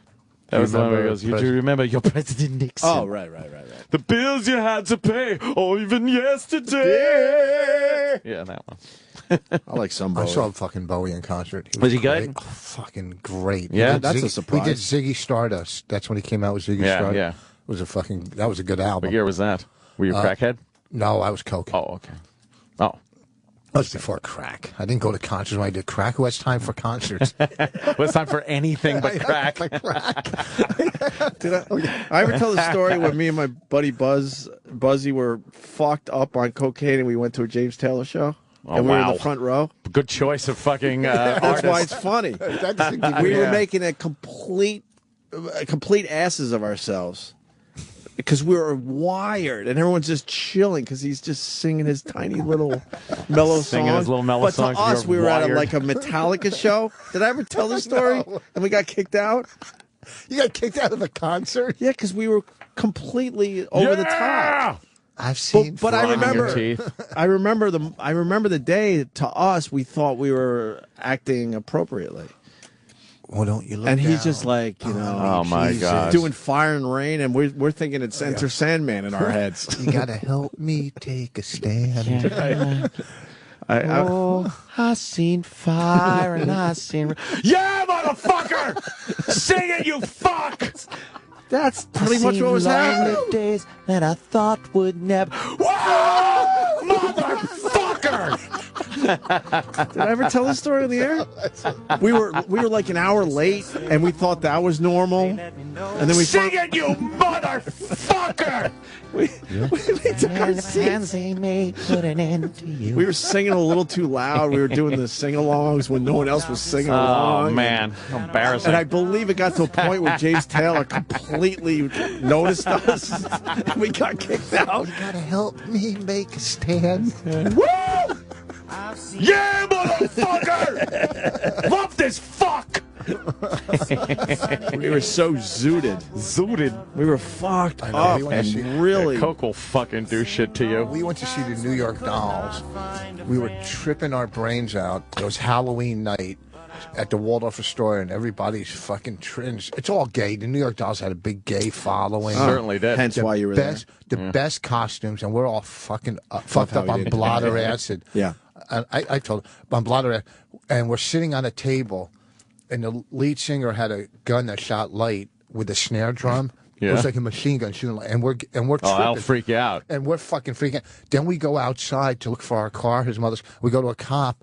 We go, "Where's our car?" And he goes, "Oh, it was probably impounded." But we thought he meant compounded into a little square because we were tripping. We go, "Oh, Big your mother's Joe's car." fucking car in tow. We And go, "Your mother's car is a paperweight."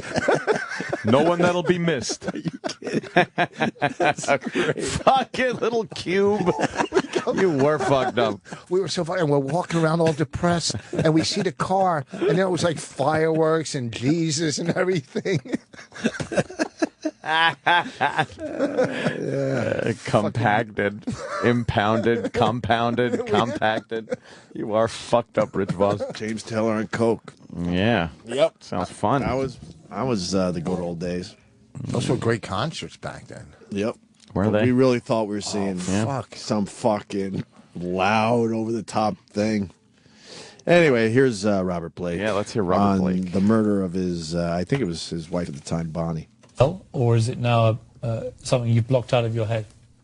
No, I remember it quite well. You went and had dinner at this restaurant. Where are you going?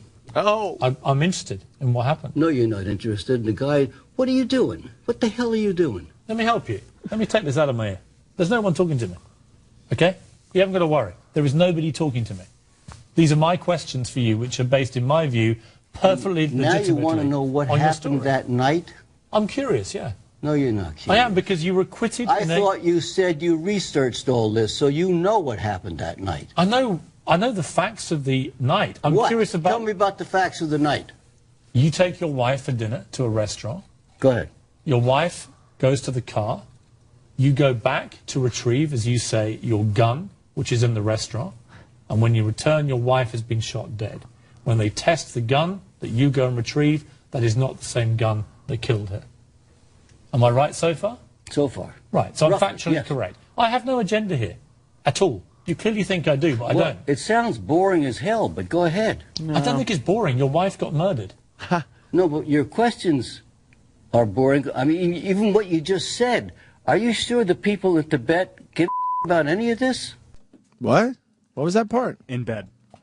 Oh, people that are Watching, in bed, like they're watching in bed. He doesn't understand. It is pretty compelling to hear a guy that you think might have murdered, or at least had his wife murdered, kind of a thing. Well, talk about the murder. It is compelling. But in all fairness to Robert Blake, hasn't this been talked about a million times? Why is it being brought up now? But why is he doing it? Why is he out right now? What's he doing? He wrote a book. He wrote a book. Oh, so he's rarely out, so it would be in line to ask him about this? Well, yeah, it's in the book. Come on, it's in the book. Oh, and it's in the book. Okay. It's his life. What, you want to ask him about when he was little Mickey on the Little Rascals? Right. 79 years old, by the way, and it looks like he could still beat the shit out of a lot of people. 79? That's what I just looked up. 79 for Robert Blake. 1933, right? 67 plus 12. That's 79 in my mind. 1933? Yeah, he was one of the 79. Later on during the shitty Little Rascals, he was in that one. Right. Where Spanky was all fat. Yeah. Fat Spanky. Yeah. And fucking Darla had started getting giant tits on her. Buckwheat was allowed to sit on the front of the bus. Well, not really. not quite. No. Hal Roach put fucking knew how to put them in their place. Jesus. That guy was a fucking racist prick. Who was Hal Roach? Hal Roach, yeah, the fucking guy that put all that shit together. You don't remember the sweat on the wall? When Stymie fucking was sweating, working on over the stove, and he went to take the sweat, he wiped his forehead and flung his hand to fling the sweat off, and it was brown all along brown the fucking spots on the wall? black fucking shit. Yeah. Where his sweat would have been black because he was a black guy. Yeah. How he had fucking Spanky and Stymie and shit running past fire. Yep. That was flying out, and it was no CGI back then. They lit fires. There was real fire. And had children run through it. Do you remember when the 1910 Fruit Gum Company played in the radio station, and the guy's hair popped out? That wasn't the 1910 Fruit Gum Company. Who were it was the International Silver String Submarine Band. Oh, yeah. You're right. And they played the Man on the Flying Trapeze. And then the guy's head... Yeah, and the engineer, his hair would pop out. That was me back in the 80s.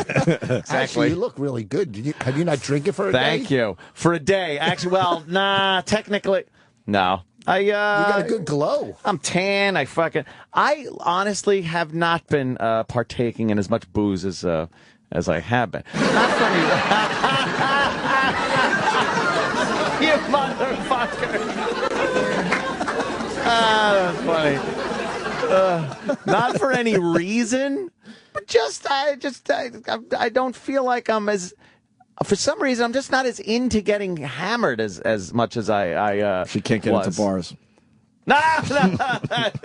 jeez. Were you kidding? You're all tip today, aren't you? Oh, shit. Yeah, that's Robert Blake right there. We're watching a Which little one? clip from Our Gang. The kid in the middle, the little kid in the middle. The shortest one. Oh, God, Alfalfa. Alfalfa wound up getting... Yeah, that's kid on the left is Robert Blake. That's Robert Blake. Yeah. Oh, Froggy. Yeah, he's on the right. That's Robert Blake. He's not in... These are the later ones that really sucked. Look at Alfalfa. Yeah, he looks a little too old for his bow tie. Yeah. And they were always making him sing. I'm a crooner. These were terrible. Look at Fat Spanky. Oh, buckwheat. You know they kept him fat, too, right? Oh, yeah. Spanky was hilarious in the early ones when he was a kid with a monkey. Fucking wreaking havoc in the orphanage. All right, let's get back to Robert Blake. Terrible. Because we're going to run out of show, and then we're not going to get to the Bonnie blowjob thing from the podcast. Shit. This Robert Blake shit is really good. I think you're here because you've written a book about your life. Yeah. And I would argue... There's a lot more to my life I'm sure than there is. that night. But there's probably... Beretta.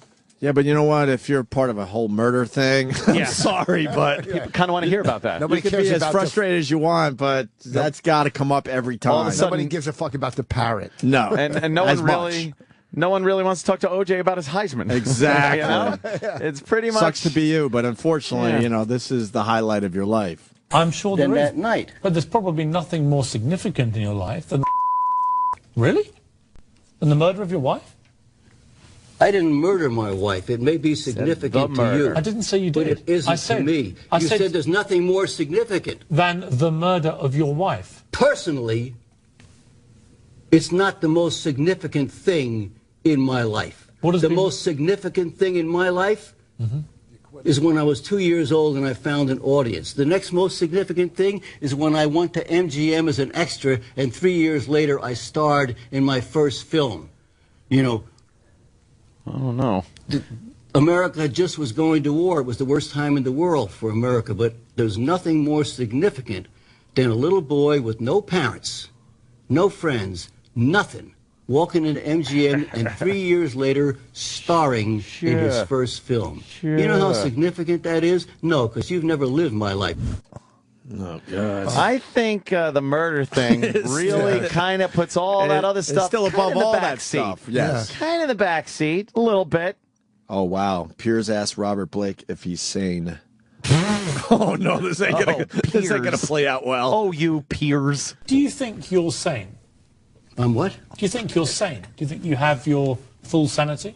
Or has what's happened to you sent you slightly mad? What do you think? Well, I'll tell you. I think I was born. The truth is, I think I'm sort of a mutation or a subspecies. I think if I was born 10,000 years ago, I would have taken 2 or 3 people, gone off and started another tribe. How much do you blame your parents? I don't blame anybody. That book is about God. What? God kept me alive in a womb when my mother tried to abort me with coat hangers twice. Jesus. God kept me alive for the first 2 years of my life when nobody gave a whether I lived or died. God showed me where that sidewalk was and I started dancing. When I got out here, I was 5 years old. I stood in front of MGM and I said, I can do this. And I walked in there. 3 years later, I starred in my first film. Wait, he's just a 5-year-old going out to He's Hollywood? 5. He's fucking walking around the streets. Wait, Hey, who was motherfucker. But wait, he said 8, now 8. He was in his first film. I thought it was 3. I don't know. Was he in an orphanage out there in Hollywood? I would assume. And they just let him out as a 5-year-old? I He went to would MGM? The I'm confused. foundlings took me in. The foundlings. With a coat hanger stuck out of his leg? Old coat hanger head. How does he know his mom? He's bobbing and weaving in that womb. Oh, man. Whoa! Almost got me. I don't remember when I was 4, more or less, when I was in a womb. Yeah. Oh, coat hanger. And she tried to abort me twice. All right, who pulled her out on the heat? Beretta. I think I'm a mutation. That's wonderful. Don't do the crime if you can't do the time with. Don't do it. Remember that shit? Sort of. I sort of know it, yeah. Mm-hmm. Robert thinks Piers is calling him a liar. Yeah. You want to get to the truth if you can. Does that mean I'm lying to you? I don't know. Are you?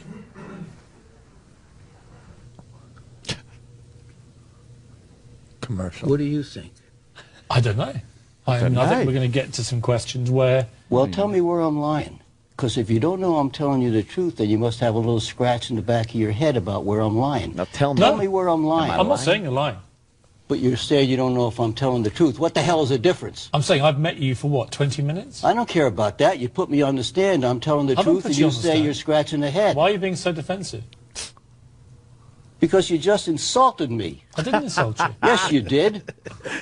Nobody tells me I'm a liar. I didn't call you a liar. You said I might not be telling the truth. What the hell is the difference? I said I'm going to Now, ask I don't want to take this anyplace special. All I want... Okay, let me say it this way. My skin is a little bit thin. Sure. Which is why I stay away from people mostly. I've never allowed anybody to ask me the questions that you're asking. Mm-hmm. I allowed you to do that because I trust you.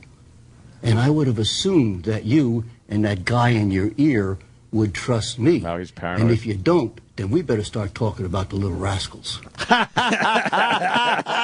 That's funny. This is great for Piers and for fucking Robert Blake. He'll sell some books based on this because you want to read about a fucking mental patient like this. Well, Roland came to me this morning and said, "Do you want Robert Blake?" Yes. You think that could happen? If he made that happen, that'd be huge. That'd be awesome. I'll talk to Little Rascals with him. Yeah, and we'll I'll talk ask him Little if he's Rascals. lying to me. What do you think this is all about? That he got away with murder and he just doesn't want to. He's always been deal with it. a nutty fucking guy. True. Even during Beretta, you listen to interviews with people that worked with him and say he was fucking crazy. Wasn't this like his second or third wife, too? Yeah, Was it? It was sort of like a fan or something, I remember. I don't know, that he ended up marrying. We haven't thought about this in years, but what happened that day? They ever arrest anyone for that murder? No. OJ. You think it was a hit? OJ. It had to be. Come on. The guy fucking walks inside to heard- get his gun. And I heard he was miserable or something. There was something going on between those two. Yeah, but if it was a hit, why would he do it when he was anywhere near her? You know, he's not. I mean, throw him off the scent. It's fucking Not perfect. everyone gets that perfect alibi where they go to fucking California while their condo's burning down. He knows that they're going to be at a certain place at a certain time because he's with her. He knows he's just got to take her out, leave his gun inside, say, "Oh, I got to get my gun," And everyone sees him go back in the restaurant to get the gun, so he Yeah. can't. He definitely didn't shoot her because his gun is inside. Okay, but if you're going to be involved in something like this, why even carry a gun? Why wouldn't it be something? You know what I mean? Why even bring a gun into the pit? Oh, I left my gun inside. Because He probably always has his gun. Why would he do something different? Yeah, you don't do anything You do the different. same shit you would do on any other day. He That's the probably carries mistake his you made gun by around. flying to California. Listen, who takes their gun out too in a restaurant when they're eating? and That's leaves true. it- Like, and why would leaves you it? do that? Why would Unless you he's leave on the gun- shitter. You know, if you go into the shitter, you got to pop your gun out and pop it up on a fucking, toilet paper holder or something like Okay, that. so here's the deal. So Or maybe it's out of in- respect, it's the type of restaurant where you Yeah. kind of check your guns. You know what I mean? Maybe it's Well, one of was those he type at of joints. Popeyes? The Old West. I don't know. But maybe that's something you do. I don't know. The way he told it in a clip that I didn't pull for you guys, is that his wife was a con artist, and there was a lot of people, wanted her dead or wanted something bad to happen, but nobody could ever find her. And he goes, well, and then she marries Robert Blake. Well, where does Robert Blake live? And they just did it that way. E-Rock taking a big shit? No, Eric's taking care of something. Okay. Sorry. But with that said, she ended up conning Robert Blake into her life. Yes. And then yes, Robert Blake right. goes, "Holy fuck, I've been conned. How the hell am I getting out of this thing?" I'm not saying he didn't have anything to do with it. I'm saying that that was his explanation in a clip that I didn't pull because it was like whatever. Liar, Not pants crazy. on fire, Robert Blake. That's what I say. Being called out for saying check your gun. I don't know. Well, I don't know. Maybe there's a place like that. No, there's no check your gun, but there are places that don't allow guns. Right. And, so, all right, if they don't allow a gun and you have a gun, then what happens? You got to find somewhere to put your gun Or when can you you go check into your that gun? establishment. I don't think you could With check your your coat. gun. I think there's a liability problem. You can check your guns at like courthouses and things Right. like that and precincts, but I don't think a private establishment's going to hook up a place where you can check your gun. The liability issues are astounding at that point. I'm officially a dummy. No, it's just there's certain things people know about. And, I'm officially a dummy. But why so then, why did? All right. So where was the gun then? He left it at. He might have left it either at the table, which is ridiculous. But was it at the table? Well, that's what it sounds like he's saying, because they were leaving. But that's and crazy. then he said, "Oh, I gotta go get my gun." So that's why you would it's assume that he suspicious. left And it. Ant's a responsible gun owner. Okay, you're not leaving your gun No, anywhere. Never. How would you leave your always gun in a conscious restaurant? of where the fuck it is at all times. So where was the gun in the restaurant? That had to come Might out have in been in the court shitter. case. If it was in the. And then what are the odds that nobody else went in there in the shitter after him? Might have been. I think it was late. I don't know. Believe me, I think the guy was involved. Okay, believe me. She was in the car too when she got shot, right? Wasn't think she? so, yeah. No, whether he was involved or not, the fact remains he definitely left his gun in the restaurant. Yeah, he did. And that's all I'm talking about right now. Hence my stupid check the gun theory, because it sounds ridiculous, because I know Ant's a responsible gun owner, and this shit just doesn't happen. You don't fucking take your gun out in a restaurant. How about it fell out onto the floor? He realized it was gone, went in to get it. But what did they say in the court case? It had to come out. It had to. Like, did he leave it in the shitter? Did he leave it in like some kind of a booth in the restaurant? Where was his gun when he went in to get it? That's the question we need to know right now. Do some research, fucking Pal Talk people. Don't just stare at me. Help us out. Tweet me. I don't give a fuck. Jesus Christ. Anything. You lazy fuckers.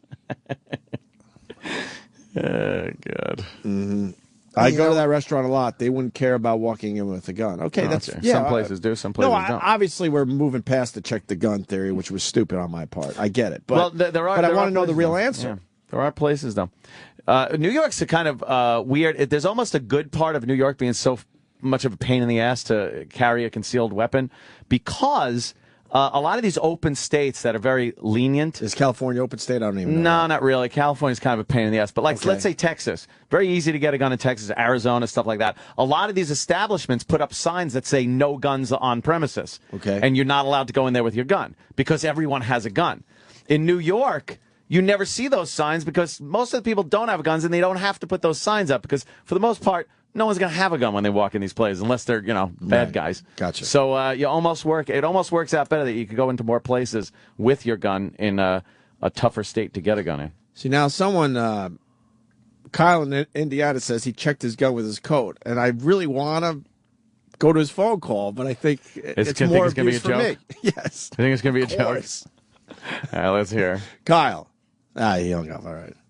Do we know he left it in the booth, like that they were sitting in? He left it in the okay, a booth. Now that's different. I pictured some chairs around a table, but if it's a booth, it could have he maybe didn't want to sit down because sometimes a holster's uncomfortable, right? So he might have taken it out and put it next to him. Well, here's where it's weird. All right.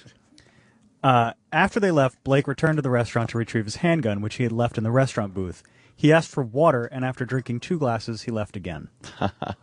That ought to be long. After hearing bang, bang, he went outside. After drinking 2 glasses of water right before he's on his way home. 2 glasses of water. Well, see, here's the deal. All right, if there's a hit set up, he's got a stall in the restaurant. He's got to leave the fucking scene. Right. Because he doesn't want to, by accident see shit and then have to go through a lie detector test or whatever the fuck. So he's got to get himself back in the restaurant. How do you do that in California? Because you're not going to forget a coat or something because it's warm. And he can't forget the car keys because he had to let her in. Right. So it's got to be something on your person. Could be a wallet. Maybe he went with the credit card thing, but at the last second they're like, "Oh, here's your credit card, Mr. Blake." And he's God like, damn it! "Fuck. Now I got to ditch my gun. Now I got to get up off this seat and leave my gun behind." Yeah. He's got to get back in the restaurant so they could do what they're doing, and then he comes back out, and he's got the perfect alibi. Everyone saw that he went back into the restaurant. Yeah. Just saying. Yeah. And restaurant water, you're not going to just have 1 cup because it's so good. Oh, you got to have 2. You got to have 2. Why would you sit there and have 2 glasses of water? Because you know that you don't want to walk out while she's being shot. That's why. Thank you. Yes. That's why I'm bringing it up. Come on. Have you ever left your girl in the car to have 2 glasses of water? 2 glasses of water. Why not just go to the bathroom? Right. Yeah. You might slam one. You're like, you know what? I need a glass of water, but I could do this in a couple seconds. But you get another one. He had dry mouth from nerves because his wife was being shot outside. But he's hoping no one is suspicious. And he's sitting there drinking his water. Yeah. Take some time to open his Crystal Light, pour it in. Yeah. Are we allowed to say we think he killed his wife? We could say what we You think. can have an opinion. That's just our opinion. That's my opinion. My opinion is he knew something. Yeah. He knew, Yeah. he didn't do it. I'll absolutely say he didn't do it physically, but I believe he knew the person that did it and was probably behind the reason. Yeah. That's my opinion. I could say that. Fuck it. All Fuck right. it. Well, here's the last clip from Piers Morgan. Robert Blake. When I did all that Facebook stuff, and then I went in the closet and I found 2 boxes of pictures that I didn't know exist. They were full of rat and I pulled all these pictures out and I said, that's all me. And I said, what do I do with this? Somebody said, write a book. And I couldn't write a book because I'm not going to write 6 books. I'm only going to write 1 book. How do I put 75 years in 1 book? Well, you do it the way you just saw. There's 4 or 5 little chapters about the rascals. There's chapters about those rotten bastard cops that ripped my guts out and left me beside the road to die. I'll get to you son of a bitches later, but don't think you're going to get off the hook. Oh, shit. I was supposed to die in that cell, wasn't I, you bastards? Well, I didn't die. And you didn't get your book deal, mothers. I wrote a book about you. So you'll have to go out and rip some other celebrity till he's dead. Then you can write a book about him. I'm sorry, I'm back. That's how, so the book became all of my life. The whole time he's saying that, by the way, he's looking at the camera and pointing. Right. Like he's talking to the cops. Wait, the Hulk cops- Hogan, I'm coming for you. Yeah. Oh, boy. His show was based on that, on what's his name, Tong, or the guy that used to... Yes, I know the guy. Don't look for help. Ex-cop or Yeah, something. yeah. You got it. What, Beretta? Yeah, it was based on this guy. Which guy? I thought his name Serpico? was Tong, or no, Serpico was the Tong? Tong? Was Serpico was Al Pacino. Are you trying to say Tom, or is it really Tong? I don't know the guy's name, but I'm saying his show was based on that guy. What guy? The fucking guy. In New York or California? I don't know. I've you never know heard what of I'm this. Yeah, his show was based on... Do you know who I'm talking about? I do. No, you don't. I just don't want to help you. Okay. It is a guy, yeah. You know- Is there a guy? Yep. Yeah.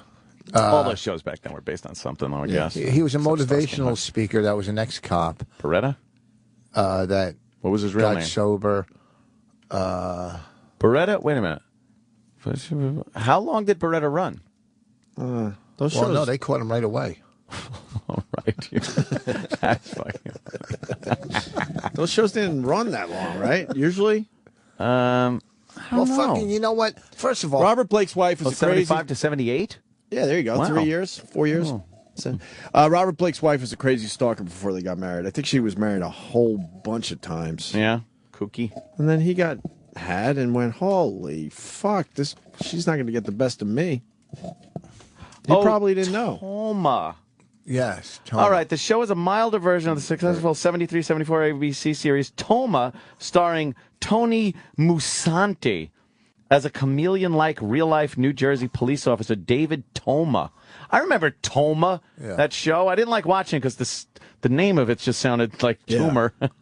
Toma. You remember that, though? Yeah, I kind of remember that. I was a little tater tot. But there was a real guy, though. Was there? Yeah.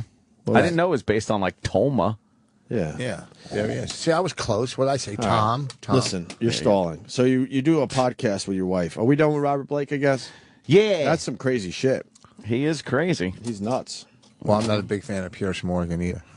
We had him on. He was kind of cool, but Yeah, but when he used to... I'm not digging the on show with America's him. Got Talent, he would trash the comedians going, that's not funny. Go fuck yourself. You know what? What do you know what funny is? You know, he was always trash comics on America's Got Talent. If he said you were funny, you'd be like, No, oh, my God, no. this guy knows funny. No, first of all, if he said I'm not funny, I'd go, thank you, because you're not my target audience, you stuffy, fucking uptight douchebag. Wow. All right? I'm Fuck down. him. You told him. No, I didn't tell him, but he's not on the... I can't watch America's Got Talent. No. I don't watch it, but I saw on TV. I used to watch it. I just can't Dolesville. watch it. It's kind of weird. It's a weird show. It's dull. It's the Gong Show, really. It's what it is. It is the Gong Show. It's an updated version of the Gong Show. I don't know why you're... Wait, nothing. What? Go ahead, nothing. What? Nothing. I'll say it later. What? What are you going to play? The podcast? What happened? A little bit. Yeah, but what were we going to say later? Well, go ahead. I'll tell you. I can't do it now. It'll ruin it. Ruin what? Too late. Whatever. Let's go. Let's go. Oh, shit. Does it have something with America's Got Talent? You run the show? No, no. With our podcast. Oh. No, I used to like the show, but they fucked up with the judges. Oh. Because Piers Morgan was the prick, and then they replace him with Howard, who was supposed to be the prick, but now he's he's too nice. So it fucked up the whole judging thing, and it makes it unwatchable. If Howard, do you understand what I'm saying? Yes, there's no controversy. He's not There's the- no No, conflict. because I thought he was going to be the mean guy. how the judge shows work, and you could say I'm jealous and all that, whatever. No. But this is the real thing here. You get the one nice person. That's Sharon Osbourne. She's motherly. She nurtures them. She kind of knows how to tell them the bad news in a way that kind of it's cool. Then you get the comic who is ready with the jokes, and then you get the guy who's kind of the pricky guy. That's how those shows work. And I think they were expecting Howard to be the pricky guy, but Howard decided, oh, no, I need to show America that I'm actually a nice guy now. So it's weird to me. He's not been a dick to anybody? Not really.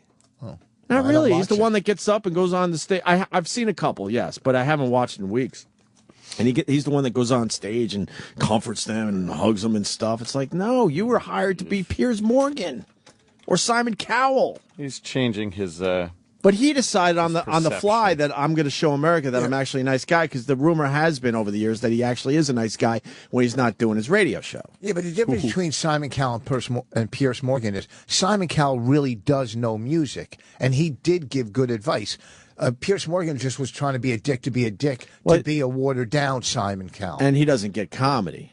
So that's why you had a problem with him. Well, you don't say someone's not funny. You know who they're fucking praising? What's his name? Tom Carter. Tom he's Carter. an okay comic. Yeah, he's doing okay. You're giving a thumbs down. No, I'm not. I like Tom. What are you worried about? He's a friend of Let's mine. keep it real. I'm talking about Howard and keeping it real. You don't like Tom Cotter. No, don't say that. You gave him I did not. I went like that because there was something on my thumb, you These jackass. comics are hilarious. No, what's wrong with you? Why don't you say it? Because I like I don't want to Tom. have I a like fake his writing. conversation. If you No, don't here's like the him, real. No, if you don't here's- think he's a great comic, say No, it. no, Don't no, say no. he's okay and give me a thumbs No, down I and did not don't do expect that. me to call you out on I that. didn't do that, you snitch. I didn't do that, you fucking... Listen, this is what I did. But I have to What be I'm a snitch saying. because it's not. Then we're not having a real conversation First of all, about it. okay, here's you the said real he's conversation. okay, and then you give me the thumbs down. No, no. You How don't they're think he deserves the attention he's getting. No, be you're honest. wrong. Here's what I think. And He's, can I give you he's my... a solid road comic, but I don't Yes. think he's special No, either. no, and that's the no, I point. don't. They're I praising don't. him like he's the best comic in America.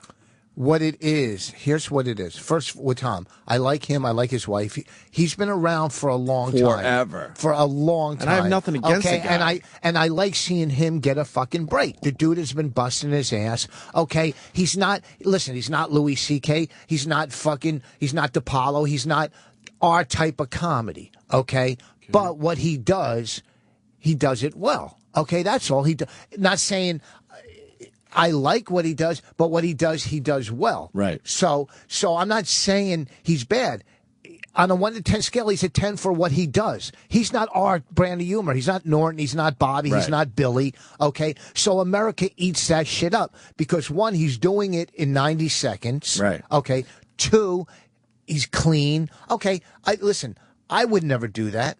Okay, no one that comes in here would do that. Well, no offense to Tom Cotter, but they're praising him on America's Got Talent as this amazing comic, and there's a million guys that are better than him, and a million guys that would You're right. love that attention on America's Got Talent. That's all You're I'm right. trying to say. Of course. And there was But they're not being honest with that shit. And there's a million people on every show that's better than the winner. Okay, he's what they got. He fits the mold. He's white. He's clean cut. He wears a suit. It's easy. It's non-offendable. Right. Okay, so that's what they love. That's what the networks say. He's not a bad fucking dude. Whatever. Yeah, I think he seems like he's a nice guy and all that. But I don't. My point is, he's not that talented to get all that attention. Well, and you get a lot of exposure from that show, obviously, even though the ratings are way down. Name one of the comics that come in here that could do that show. Within a minute, they would be like beep beep, now the commercial. Well, you know? yeah, I mean, we choose to go with the edgier comics in general. So Yeah, and comics that are more real. That's why you got rid of Babiglia. You know, you like comics. what's wrong with you? I like Mike. You don't like Mike. I like Mike, and I'm not giving the thumbs down. Is this a commercial? I do like the guy. Huh? I like him. No, he's dysfunctional. He's got good I like Mike dysfunction. Birbiglia. He's got dysfunction. I liked him. You know, so We're big fans of Ralphie May too. I hope I went out to dinner. Right, with, I went out to dinner with. Yeah. I We went out love to dinner Ralph. with Ralphie a couple weeks ago. Right. Yeah, how was it? It was good. He took us to broke? Nobi or Nobu. Nobi. No, there was no. We went to Nobi-Wan Kenobi's. Well, but knowing Rich, how he has to get a fucking deal and everything, there's probably a rip-off joint called Nobi. No, he paid. It was it's Nobi. just as Where the good. sushi's a couple days old. Nobi fresh fish here. See, that would work at America's Got Talent. Yes. And then No. Howard could say, I'm a good guy now, and he could hug you and all. Yeah, no, listen. Danny I hope- found the clip where he's on his knees consoling. Piers Morgan wasn't consoling anyone, and that's why the show worked. You had Sharon Osbourne for that. He's a little kid. Look at he's hugging a But little. Piers would never do that. I mean, once a season they would show him break down and be sort of a nice guy. But in general, his role was to be the prick and the Does tough Pierce guy. have kids? Howard has kids. Look at that little kid crying. Of course you have to console him and try to get his number. Look at it. No, but that's why the other judges are there. So he's doing the role of the other guys. Yeah, That's all I'm saying. Okay, I get it. It wasn't And supposed I to be a get it. long conversation. But you know about what? it, but I hope Tom wins. I really do. I'm friends with his wife. And why are you winking? I did. We had something. Why are you winking? I can't do this today. I see a wink. I I'm can't seeing do everything. this. I can't have a fake conversation. No, I am. If you don't want to talk about it, you should have said, you know what, I'd rather not talk I don't about it. bash But don't say comics. one thing and then give me all these fucking I don't signals bash like you're a com- third base coach. No, first of all, maybe I'm trying to join a gang and I'm practicing. All right. Okay. All right. And I don't bash. What was the comics. wink about? What was in your eye? There was what was in my eye? Yeah. A fruit fly. Fruit fly. There was a fruit fly in my eye. And I won't eat here. Come on. I'm telling you, I don't. You've never heard I'm me not bash trashing comics. I really am not. But he's good.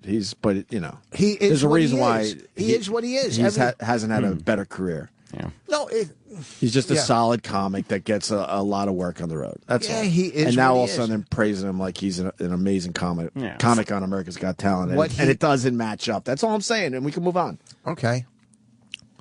Gary Goldman's funny. Well, okay. What does that have to do with anything? I wanted to plug my friend. I like Gary. He's funny. intense. His new fucking CD. It's Very good? funny. Yeah. We haven't had him on in a while. People clamoring for the blowjob audio. Yeah, I know. I know. What I'm happened sorry, there? man. Well, it was supposed to be a little thing, and it turns out to be a thing because he's giving signals. I can't do that anymore. The fake shit. You just fucking, you're such a hypocrite. We love Ralphie. That was a joke. Oh. Oh boy, people are now going to be on Twitter. And had the issue with Ralphie. I don't have an issue with Ralphie, But he It's was not like a representing the personal show. thing. It's a personal. We Ralphie's stopped been having nothing him but on the nice. show because his laugh drove us nuts. We could say it. Oh, okay. He would be like, that is the. You're like, stop! That was the reason. Yeah. So now it's out there. He's a funny comic, but we couldn't handle the in the fucking microphone laugh. Oh, okay. There's a couple guys that did that on our show, and it's just tough to do radio when. One of the funniest fucking things in radio. Then Ralphie holds us up like the only reason we're still doing radio is because he saved our ass. He sort of saved our ass one day. Here's the thing with. But I think we would have skated. I really do. One of the But I funny- thank Ralphie for helping us out that day, okay? And hopefully we could have him back if we could have like a 5-foot fucking barrier between him and the microphone. Yeah, we need something that filters out that. Right. That's all it is. We Every like time. him. I like the guy. I think he's hilarious. I really do. And there you go. Me being honest without thumbs down and winks Well, and, then don't and fucking ass say. fucking. Don't say and, you're being honest. You go. We hope we can have him back. You know how you hope you can have him back. You go. Let's have him back. You make the all right. decisions. You called me out. Let's have him back. There you go. All right, and I will tell him he's got to stay the fuck away from the What day? I have something to do. You can come Hey, back. it's a different story. We are individuals on this show. I would have no problem having You Ralphie can come on the back, show. Ralphie, but you can't use the mic. Oh, well. Oh, Yeah. it's like you got to know how to use the mic, and you got to sometimes back off. And I don't know. It's a The thing. most kind-hearted person on the planet. I like Ralphie. How's he doing? Huh? How's he doing? He's doing great. Fucking guy sells out theaters. Is he losing weight? Keeping the weight off? He looked better. How about the podcast? How about it? My It's wife going hates well. me. We had a good one, the last one. I told you, I'm a fan. Thank you. I really am. I'm a couple episodes behind on my podcasting these days, but got a few to catch up on. And I heard that Bonnie might have blew you.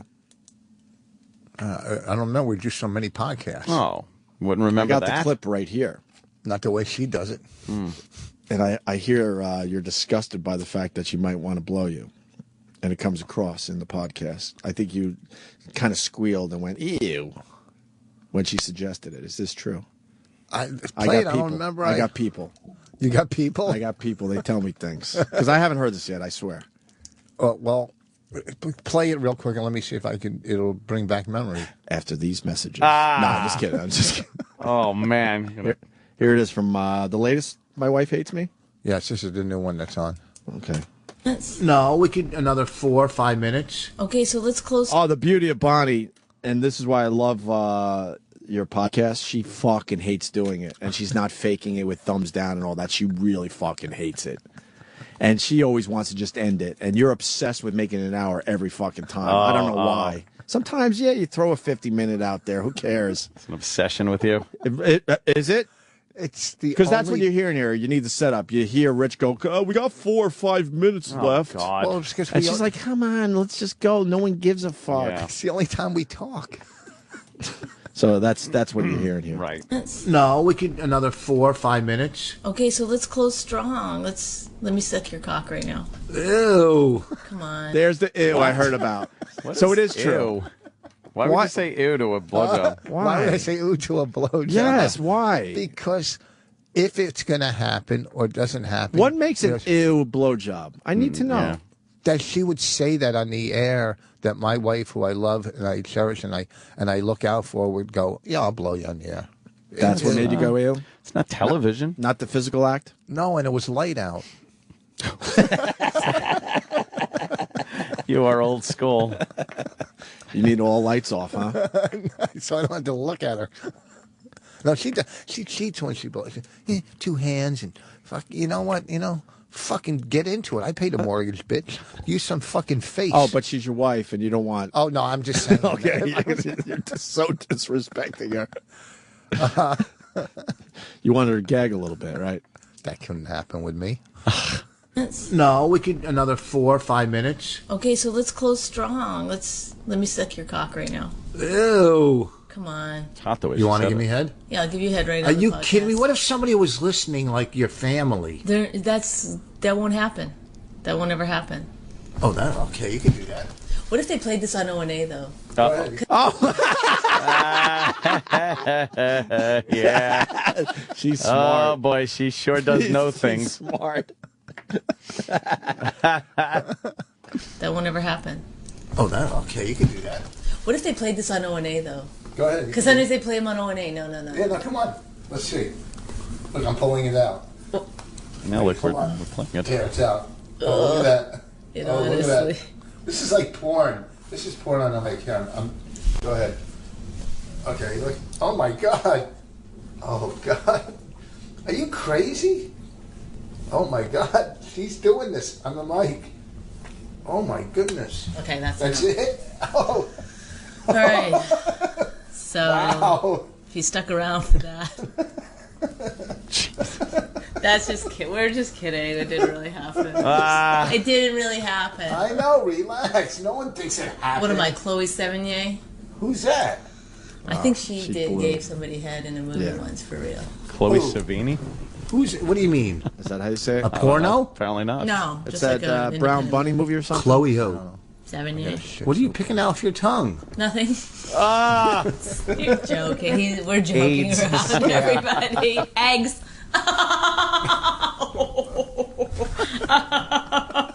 Jesus. Wow, she really blew you. No, didn't you hear me? Nah, I said she's blowing the mic. She thought it was funny to just put your dick in her mouth for a little bit. All right, we'll make believe for this one. Suck around a little bit. Pick some fucking. I would call down the curly Jew hairs off her tongue. No, they would. No, She's a good it's actress, dried up then. blood. She's a great actress. She is a good really actress. good. Yeah. She that was a good podcast. The last two podcasts, the one where she all called good. Adam Carolla out on a joke off. After Adam said women aren't funny, she Right. agrees with him though. Yeah. Well, she loves. He's funny. He's a funny dude. Yeah. We were watching the show last night called Stiletto Comics and Stilettos. All girl comics, but they have to wear stilettos. Oh boy. It's on TV Guide channel. First of all, and this is what Brian said, isn't TV Guide channel supposed to tell you what's on other The channels? TV Guide. Oh, Yeah, they gave up on that a long time ago. Yep, they did. They had to survive because no one needs that anymore. But we're watching the show with the female. It is unfucking watchable. Who are the comics? There's three new ones every week. Broads. Paula Bell was funny. Paula Bell was fucking funny. I don't know if you know her. But we're watching these comics, and this is so, you could tell it's a paid audience. There's like 20 people. You got to watch this. It is so cringe-worthy. And people go, that's why they're going to go female stink, because the show's like this. Right. They make them wear, our catch is they wear stilettos. Right. You know.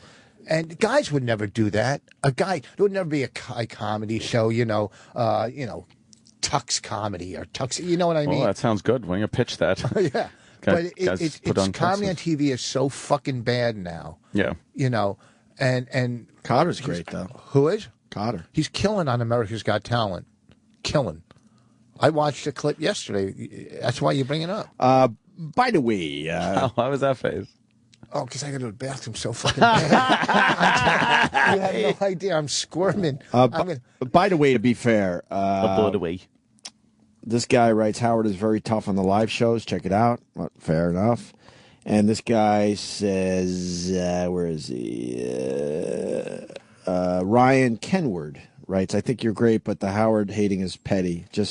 You just said AGT's ratings are down. Not true. Rated 1 almost every week. I think they're down from last year. You could still be rated 1, but the ratings are down from where they were. I don't even care. Yeah, but if that's being petty, all right. You fair weren't being enough. that time. You weren't being. No, I petty. used to like the show. Yeah, I don't watch anymore.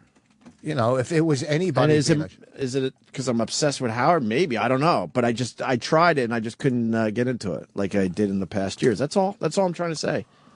Because I tried, because I really do like the show. It's dumb enough where, I don't mind watching it.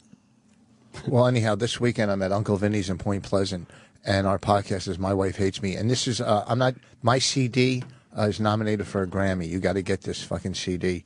Really? Still empty inside. Wow. What if that happens? I don't know, but it's Who one of the are you best. up against? I don't know. I think like a couple alternative comedy team and Weird Al and whatever. But it's fucking my best. It's Still Empty Inside on iTunes. I promise you'll love it. Promise you'll like it. So You're not giving a thumbs down or making believe you're choking, so No, you that's might be true. telling the truth right now. Yeah, no, it's nominated for a Grammy, and Still Empty, and that's Still Empty, and our podcast, and Uncle Vinny's. That's all I got. You're like a runaway car. You lost your brakes. You're going down a hill. You don't know how bad. What the fuck happens? I kind of lose it. The Klonopin wears off by now. Do you take a No. pill to come in here now? No. There have been times when I've had anxiety. Yeah. No, you were great. Today was fun. I had a good time. And I'm not going to say you were great today. I love doing radio with Thank you. Rich Vos. haven't He'll obsess and say, I wasn't that good tonight, but the first hour I was really good, but the second hour wasn't so good. But then I finished strong. I wasn't here. I haven't been here for a couple of months. I took a I break. always like when Vos is on, no matter what happens. Well, it's a pleasure to come in and be amongst pals and good radio, because you do so much bad radio around the country. So do we. And and there's good radio too. And it is around the country. There's great radio, and you have good comics, you have bad comics. Not a lot of good radio. Did you out guys there, see huh? my great appearance on Red Eye the other night? 2 nights ago? I heard it was horrendous. Get the fuck out of here. It was Oh, good. shit. I heard mine last night was fucking amazing. Yeah, mine was good. Oh, I was good. It rolled. wasn't- So why didn't we play the audio of your appearance, Ant? I don't know. You know what? It's topical shit. We Because should get a clip at I'm least. so good. You could just grab any clip. It doesn't matter. Are you funny or political? I'm very funny. I think. And political, no? No, I like doing it with a little fun though. I don't like just sitting there pontificating about. Is it politics. exhausting to be so damn good? It really is. Yeah. They send you the subjects, and you got to kind of write a few What were things. your subjects last night? It's like, well, there was let's say. How to do the Romney at the NAACP thing? No, they were talking about how Romney is behind Obama with single women. Right. So do a little bit on that, and how Obama used I and me a lot in the speeches. They just cover some political single shit. women. So that So you went with the racist angle there, right? Well, of course. Okay. I don't. I went with the dumb broad angle, thinking they have a shot with Obama, like voting God, for you think him. that happens? Yeah. It's a technical thing. It's like, oh, he's sexier. Yeah. You know what? Here's the thing: that people, we see who's president now. We have an Afro-American president. Afro-American. So you people, are 1960. well, I don't know if that's proper. People a president will of color, I Here's- think, is okay. People the will latest say, one that it's okay, and then they'll tell us that one's not okay. Right. People will say, hey, how is a Mormon ever going to be elected? I've never in my life said, honey, Mormons move next door. Let's put in a security system. Okay? Yeah, all right? very I've good. never said to my kids, you better never go out with a Mormon. Point Know? taken. All right? Point taken. Yes. So don't use, because he's a Mormon, he won't be elected. Yeah, yeah. And people vote. Now, it's not what he says I in every speech. It's what he says after it. It's, it's I can't believe you're falling for this bullshit. Okay. Here's what I wanted to ask you. And this is serious because I'm a little to the right, some to the left on some issues. I pay $20,000 a year in health insurance. I pay $20,000. Mm-hmm. That's about right. Why is it bad? Why should we not have health care? I don't understand the You're good still and bad gonna points. pay $20,000. Doesn't matter. You're still going to pay it. How am I going to pay $20,000 Because on? this isn't giving people health care. It's making people get health care. And on this this isn't giving people free health care, this whole fucking thing. Everybody's under the impression that this Obama thing is giving people health care. It's not. It's making it that you now have to get health care. Thank you. Well, then they're saying that then the insurance companies have to drop their prices. Do they?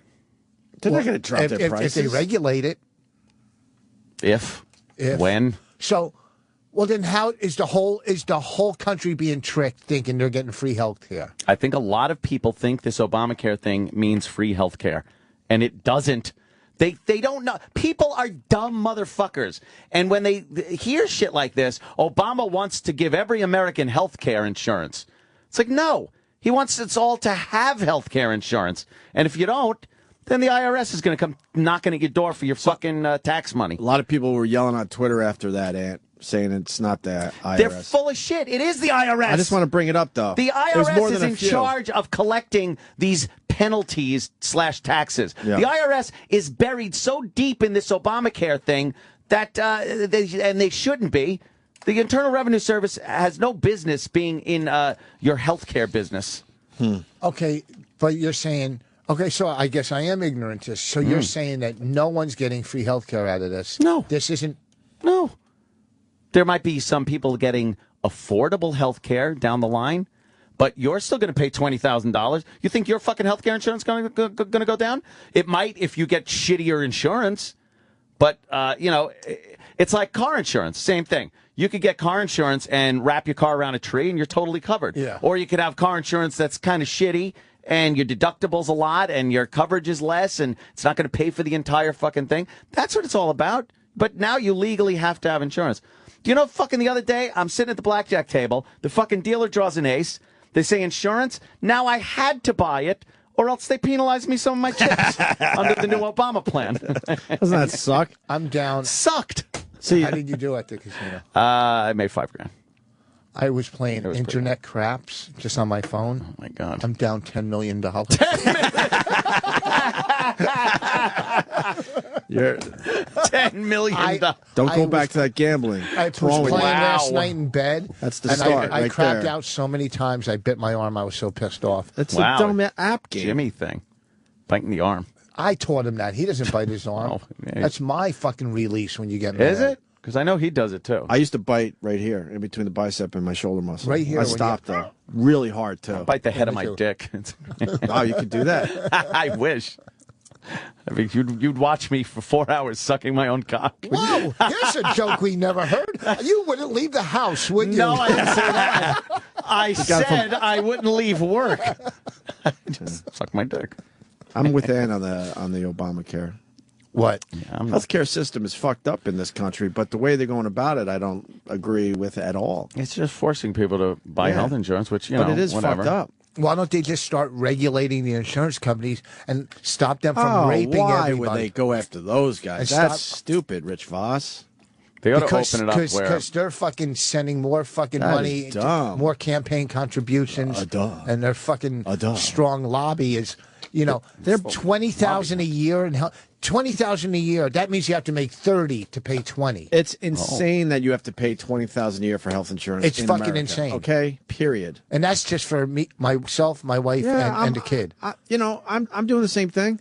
You guys don't get health insurance through your company? No, not from here. We're our own entities. Yeah, so we have to we get get it all subcontractors? ourselves. Yeah, so we get hammered out. We got to get our own health insurance. So do you buy your employees health insurance? They bang us out. They bang us out. I got employees, and I got to take care of their health insurance too. Yeah.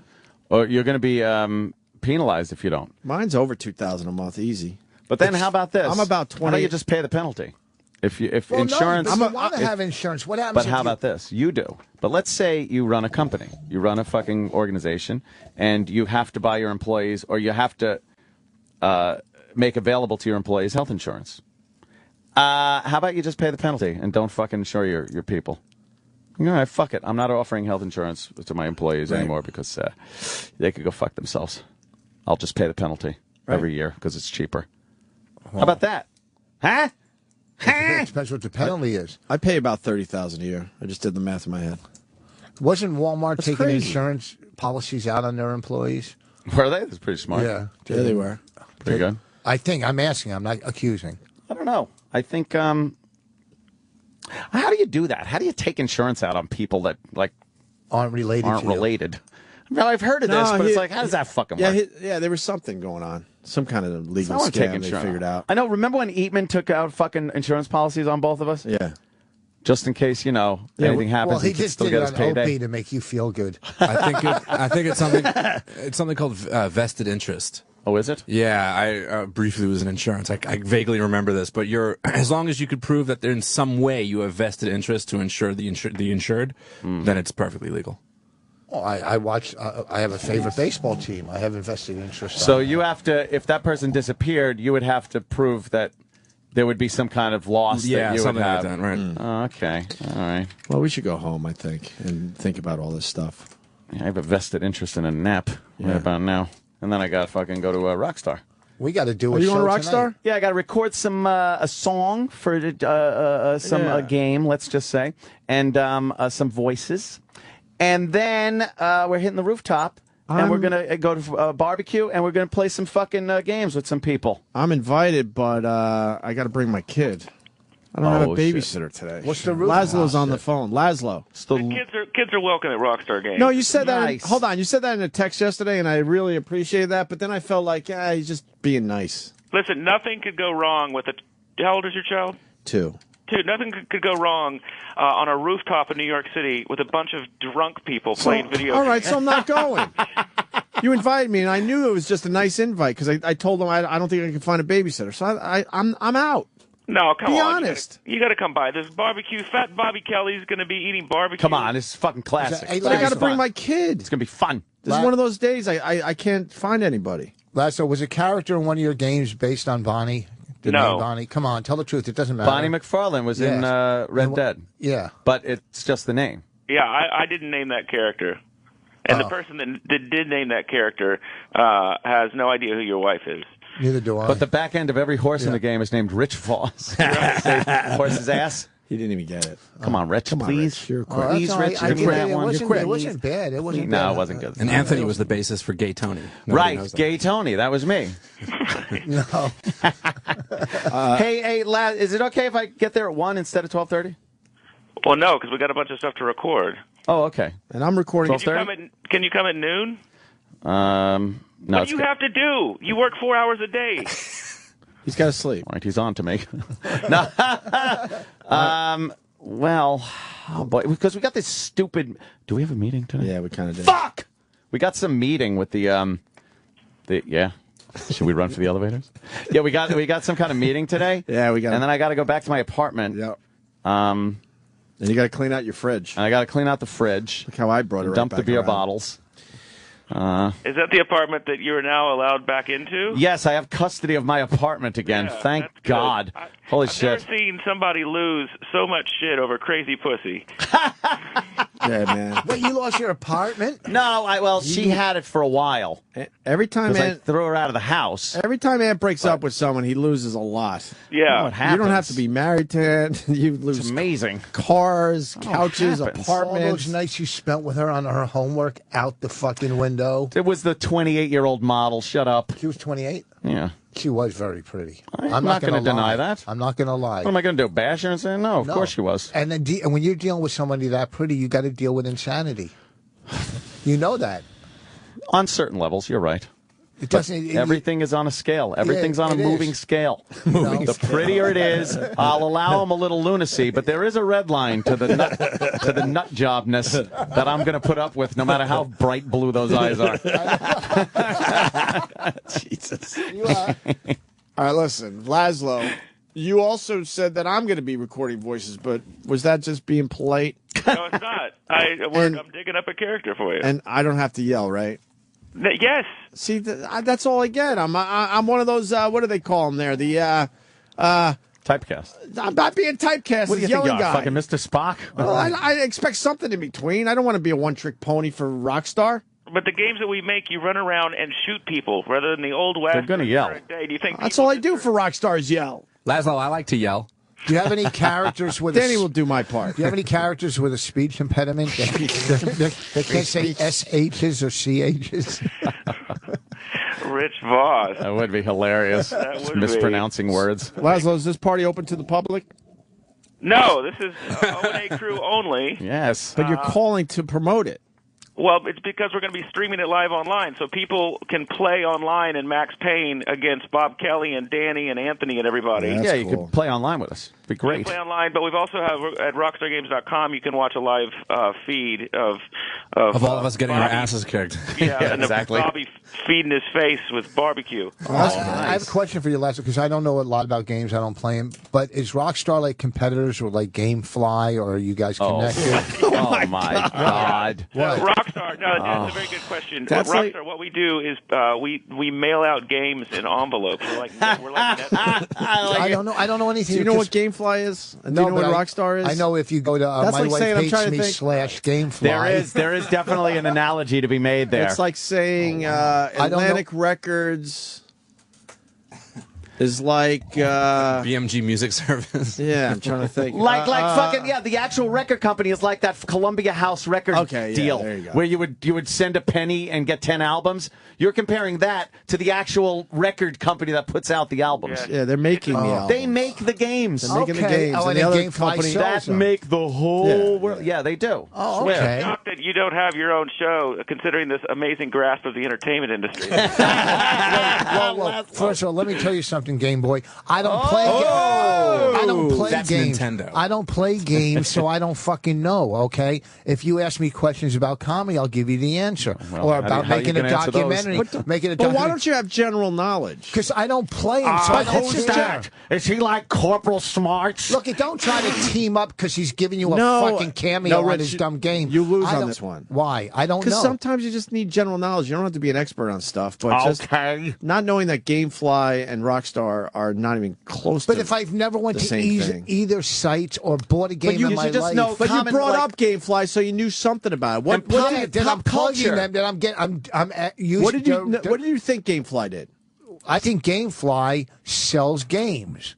That's what it says in our podcast when we're doing. Oh my God! It even does a live read. Yeah. All right, so you know what GameFly is? They sell games. Yes. So then, why would you think Rockstar also sells games and aren't actually the ones creating them? Well, who? They could be a company that fucking. I don't know. If you know anything about pop culture and what's new, Rockstar has put out some of the most popular games in history. I couldn't tell you what one of the games are. But you should. How about Grand Theft Auto? But you should. GTA? You know what? I had Grand Theft Auto. I had it in the beginning, and I couldn't get over the first wall, so I never played it. I didn't know how to get over the first wall. Same thing with your people back in the 40s. So don't. This has nothing to do. It's just general knowledge, though. No, it's not general knowledge. Rockstar's been around long enough, and they've made monster games that you would just know. You don't have to play them. Yeah, I know the games. I know all the controversy that hits, the media. I'm sorry, and all I'm that. not in the entertainment. They've been. I mean, I might be wrong, but I think you should just know some of that shit. They've been a fairly popular company since like 2000. Like I mean, GTA 2 was a big deal for a lot of people. I mean, it was a game changer. Huge. All right, I'm sorry. I'll do more fucking research. You should. Sorry, I asked a dumb question. I'm not in the entertainment business. Your kids aren't into gaming? They don't play video games? I don't talk to them. Sheldon Mack writes, you're smarter than this. You have kids to teach now. Read what the Affordable Care Act is and stop listening to Ant. You know what, Shelda? You're always giving me shit on Twitter. Oh, you know Shelda? Yeah, we'll get into our arguments and shit. She's a proud ebony princess. Shelda! I'm a fucking racist. So it's like the odd That's your couple. first problem. Yeah, but no, she likes to twist things around to best reflect her opinion, and I do the same for mine. But this affordable health care thing, what I'm saying is Rich Vos is still going to be paying $20,000 a year for health insurance. So stop it. This isn't everyone gets free health care, dummies. This isn't socialized medicine. Mm-hmm. Thank God. Why are they trying to pass it off, is it? They're trying to fucking hoodwink everybody. For the same reason that a lot of people voted for Obama under this guise that they were going to get free everything. Free rent, free food, free fucking cars. People in the African-American community really thought it was going to be a free ride after Obama got elected. And I honestly think there's a lot of disillusioned people and a lot of people that voted for Obama in the first place because they wanted to see the first black president. And I don't think a lot of these people are going to come out and vote in numbers like they did the first time around. Well, black people are going to support him because, look, just like you, if an Italian guy, there's never been an Italian president. What does this have to do with Laslow's barbecue? I have to vote for a goddamn Is Max Payne a liberal? Right. Yeah. Max Payne. He pops pills and shoots people in the face. Is his guns legal? His guns legal? Not all of them. No? No. Oh, boy. Okay. Hey, guys, do you know what time it is? Time to go home. Bullet time. Yeah, shit. There it is. That's how I'm going to leave this. You know what bullet time is, Rich? That's how we're going to leave the studio today. Got to leave in slow motion. Do it. You go first. He's going. That's your slow motion? I like it. I'm so upset That's this good. is the radio. I know. Perfect. I should tape this. I'm getting out of here, and I'm going to tailgaters. But make believe you got Pennsylvania shot and tonight. you're like this backwards toward the door, like, oh, fuck. Tailgaters in Pennsylvania. Rich Vos. Tonight. Where? Tonight, tailgaters. Where is Pennsylvania. it? Pennsylvania? Oh, no, Somewhere. just spilt water all over. In slow motion. It's bullet time. What, tailgaters? Your career's so bad you're performing in a parking lot now? Oh. No, my career is very well. Hold on. All right. See, that's why these fucking I audience deserve members that. I go deserve for- that. Oh. No, wrong. Oh. I You gave that praise to you yourself. and your comedy. That was just a dumb little CD's up for a Grammy. Still empty inside. And Uncle Vinny's when? Friday and Saturday with Bob Levy. Lazlow, kid or no kid? Be honest. Sorry about that. Come by with the kid. Yeah? Here you go. Yeah. So you're in. In case you run out I'm of the only food, one with a so kid there Bobby today, has something right? to eat. Well, there's other people that bring their kids. Not to the party, but, you know. Laszlo knows how to throw a party, too, man. Please. All right, we'll see you over there. We got to go, Lazlow. Thank you, sir. everybody. Voss, thank you. Rich Voss on Twitter, too. Thank you. Stupid games. Fuck them. And Bonnie's really good, too, on Twitter. What's her... At Bonnie McFarlane or something. I'm at Rich Vos. Cocksucker at... I don't know. Oh, you don't even want to promote your wife's Twitter. That's... It's at Bonnie McFarlane. She's in the top, 16 female Twitters in New York. Fucking the main guy on Twitter, Delaney, friended her or something. Who's that? Some guy, he's like one of the beginners. One Are of you the still on beginners the of air? Twitter? Huh? No. We're not? No, I was just asking you. Why? Who's that guy? Rob Delaney. He's like when he. And why would you do that shit with Tom Cotter? You know you don't like him. No, here's the thing. His comedy is horrific. Yeah. Okay, it's horrific. I watched his set last night. Yeah. Me and Bonnie go, this is fucking hard. But the fact But you don't want to say it on the air. I don't want to. Why wouldn't you? Because No, I don't understand. take money out of their pocket. You guys never fucking. You guys are always trying to kiss ass on the comics. Not kiss ass. I don't want to take work from somebody because it's hard. How are you taking how work is from someone that him? pays- He's on a network show. You're not taking work from Yeah, him. and you're like, oh, they're gonna go. Well, Rich Vos doesn't find him funny, so let's not book him. I don't want to. I mean, come on, really, think about it. Oh, you're still in here. No. No, we're not on the air. Why are you so paranoid? We're not on the air. You are. I think he's funny. You're listening to Opie and Anthony. Sirius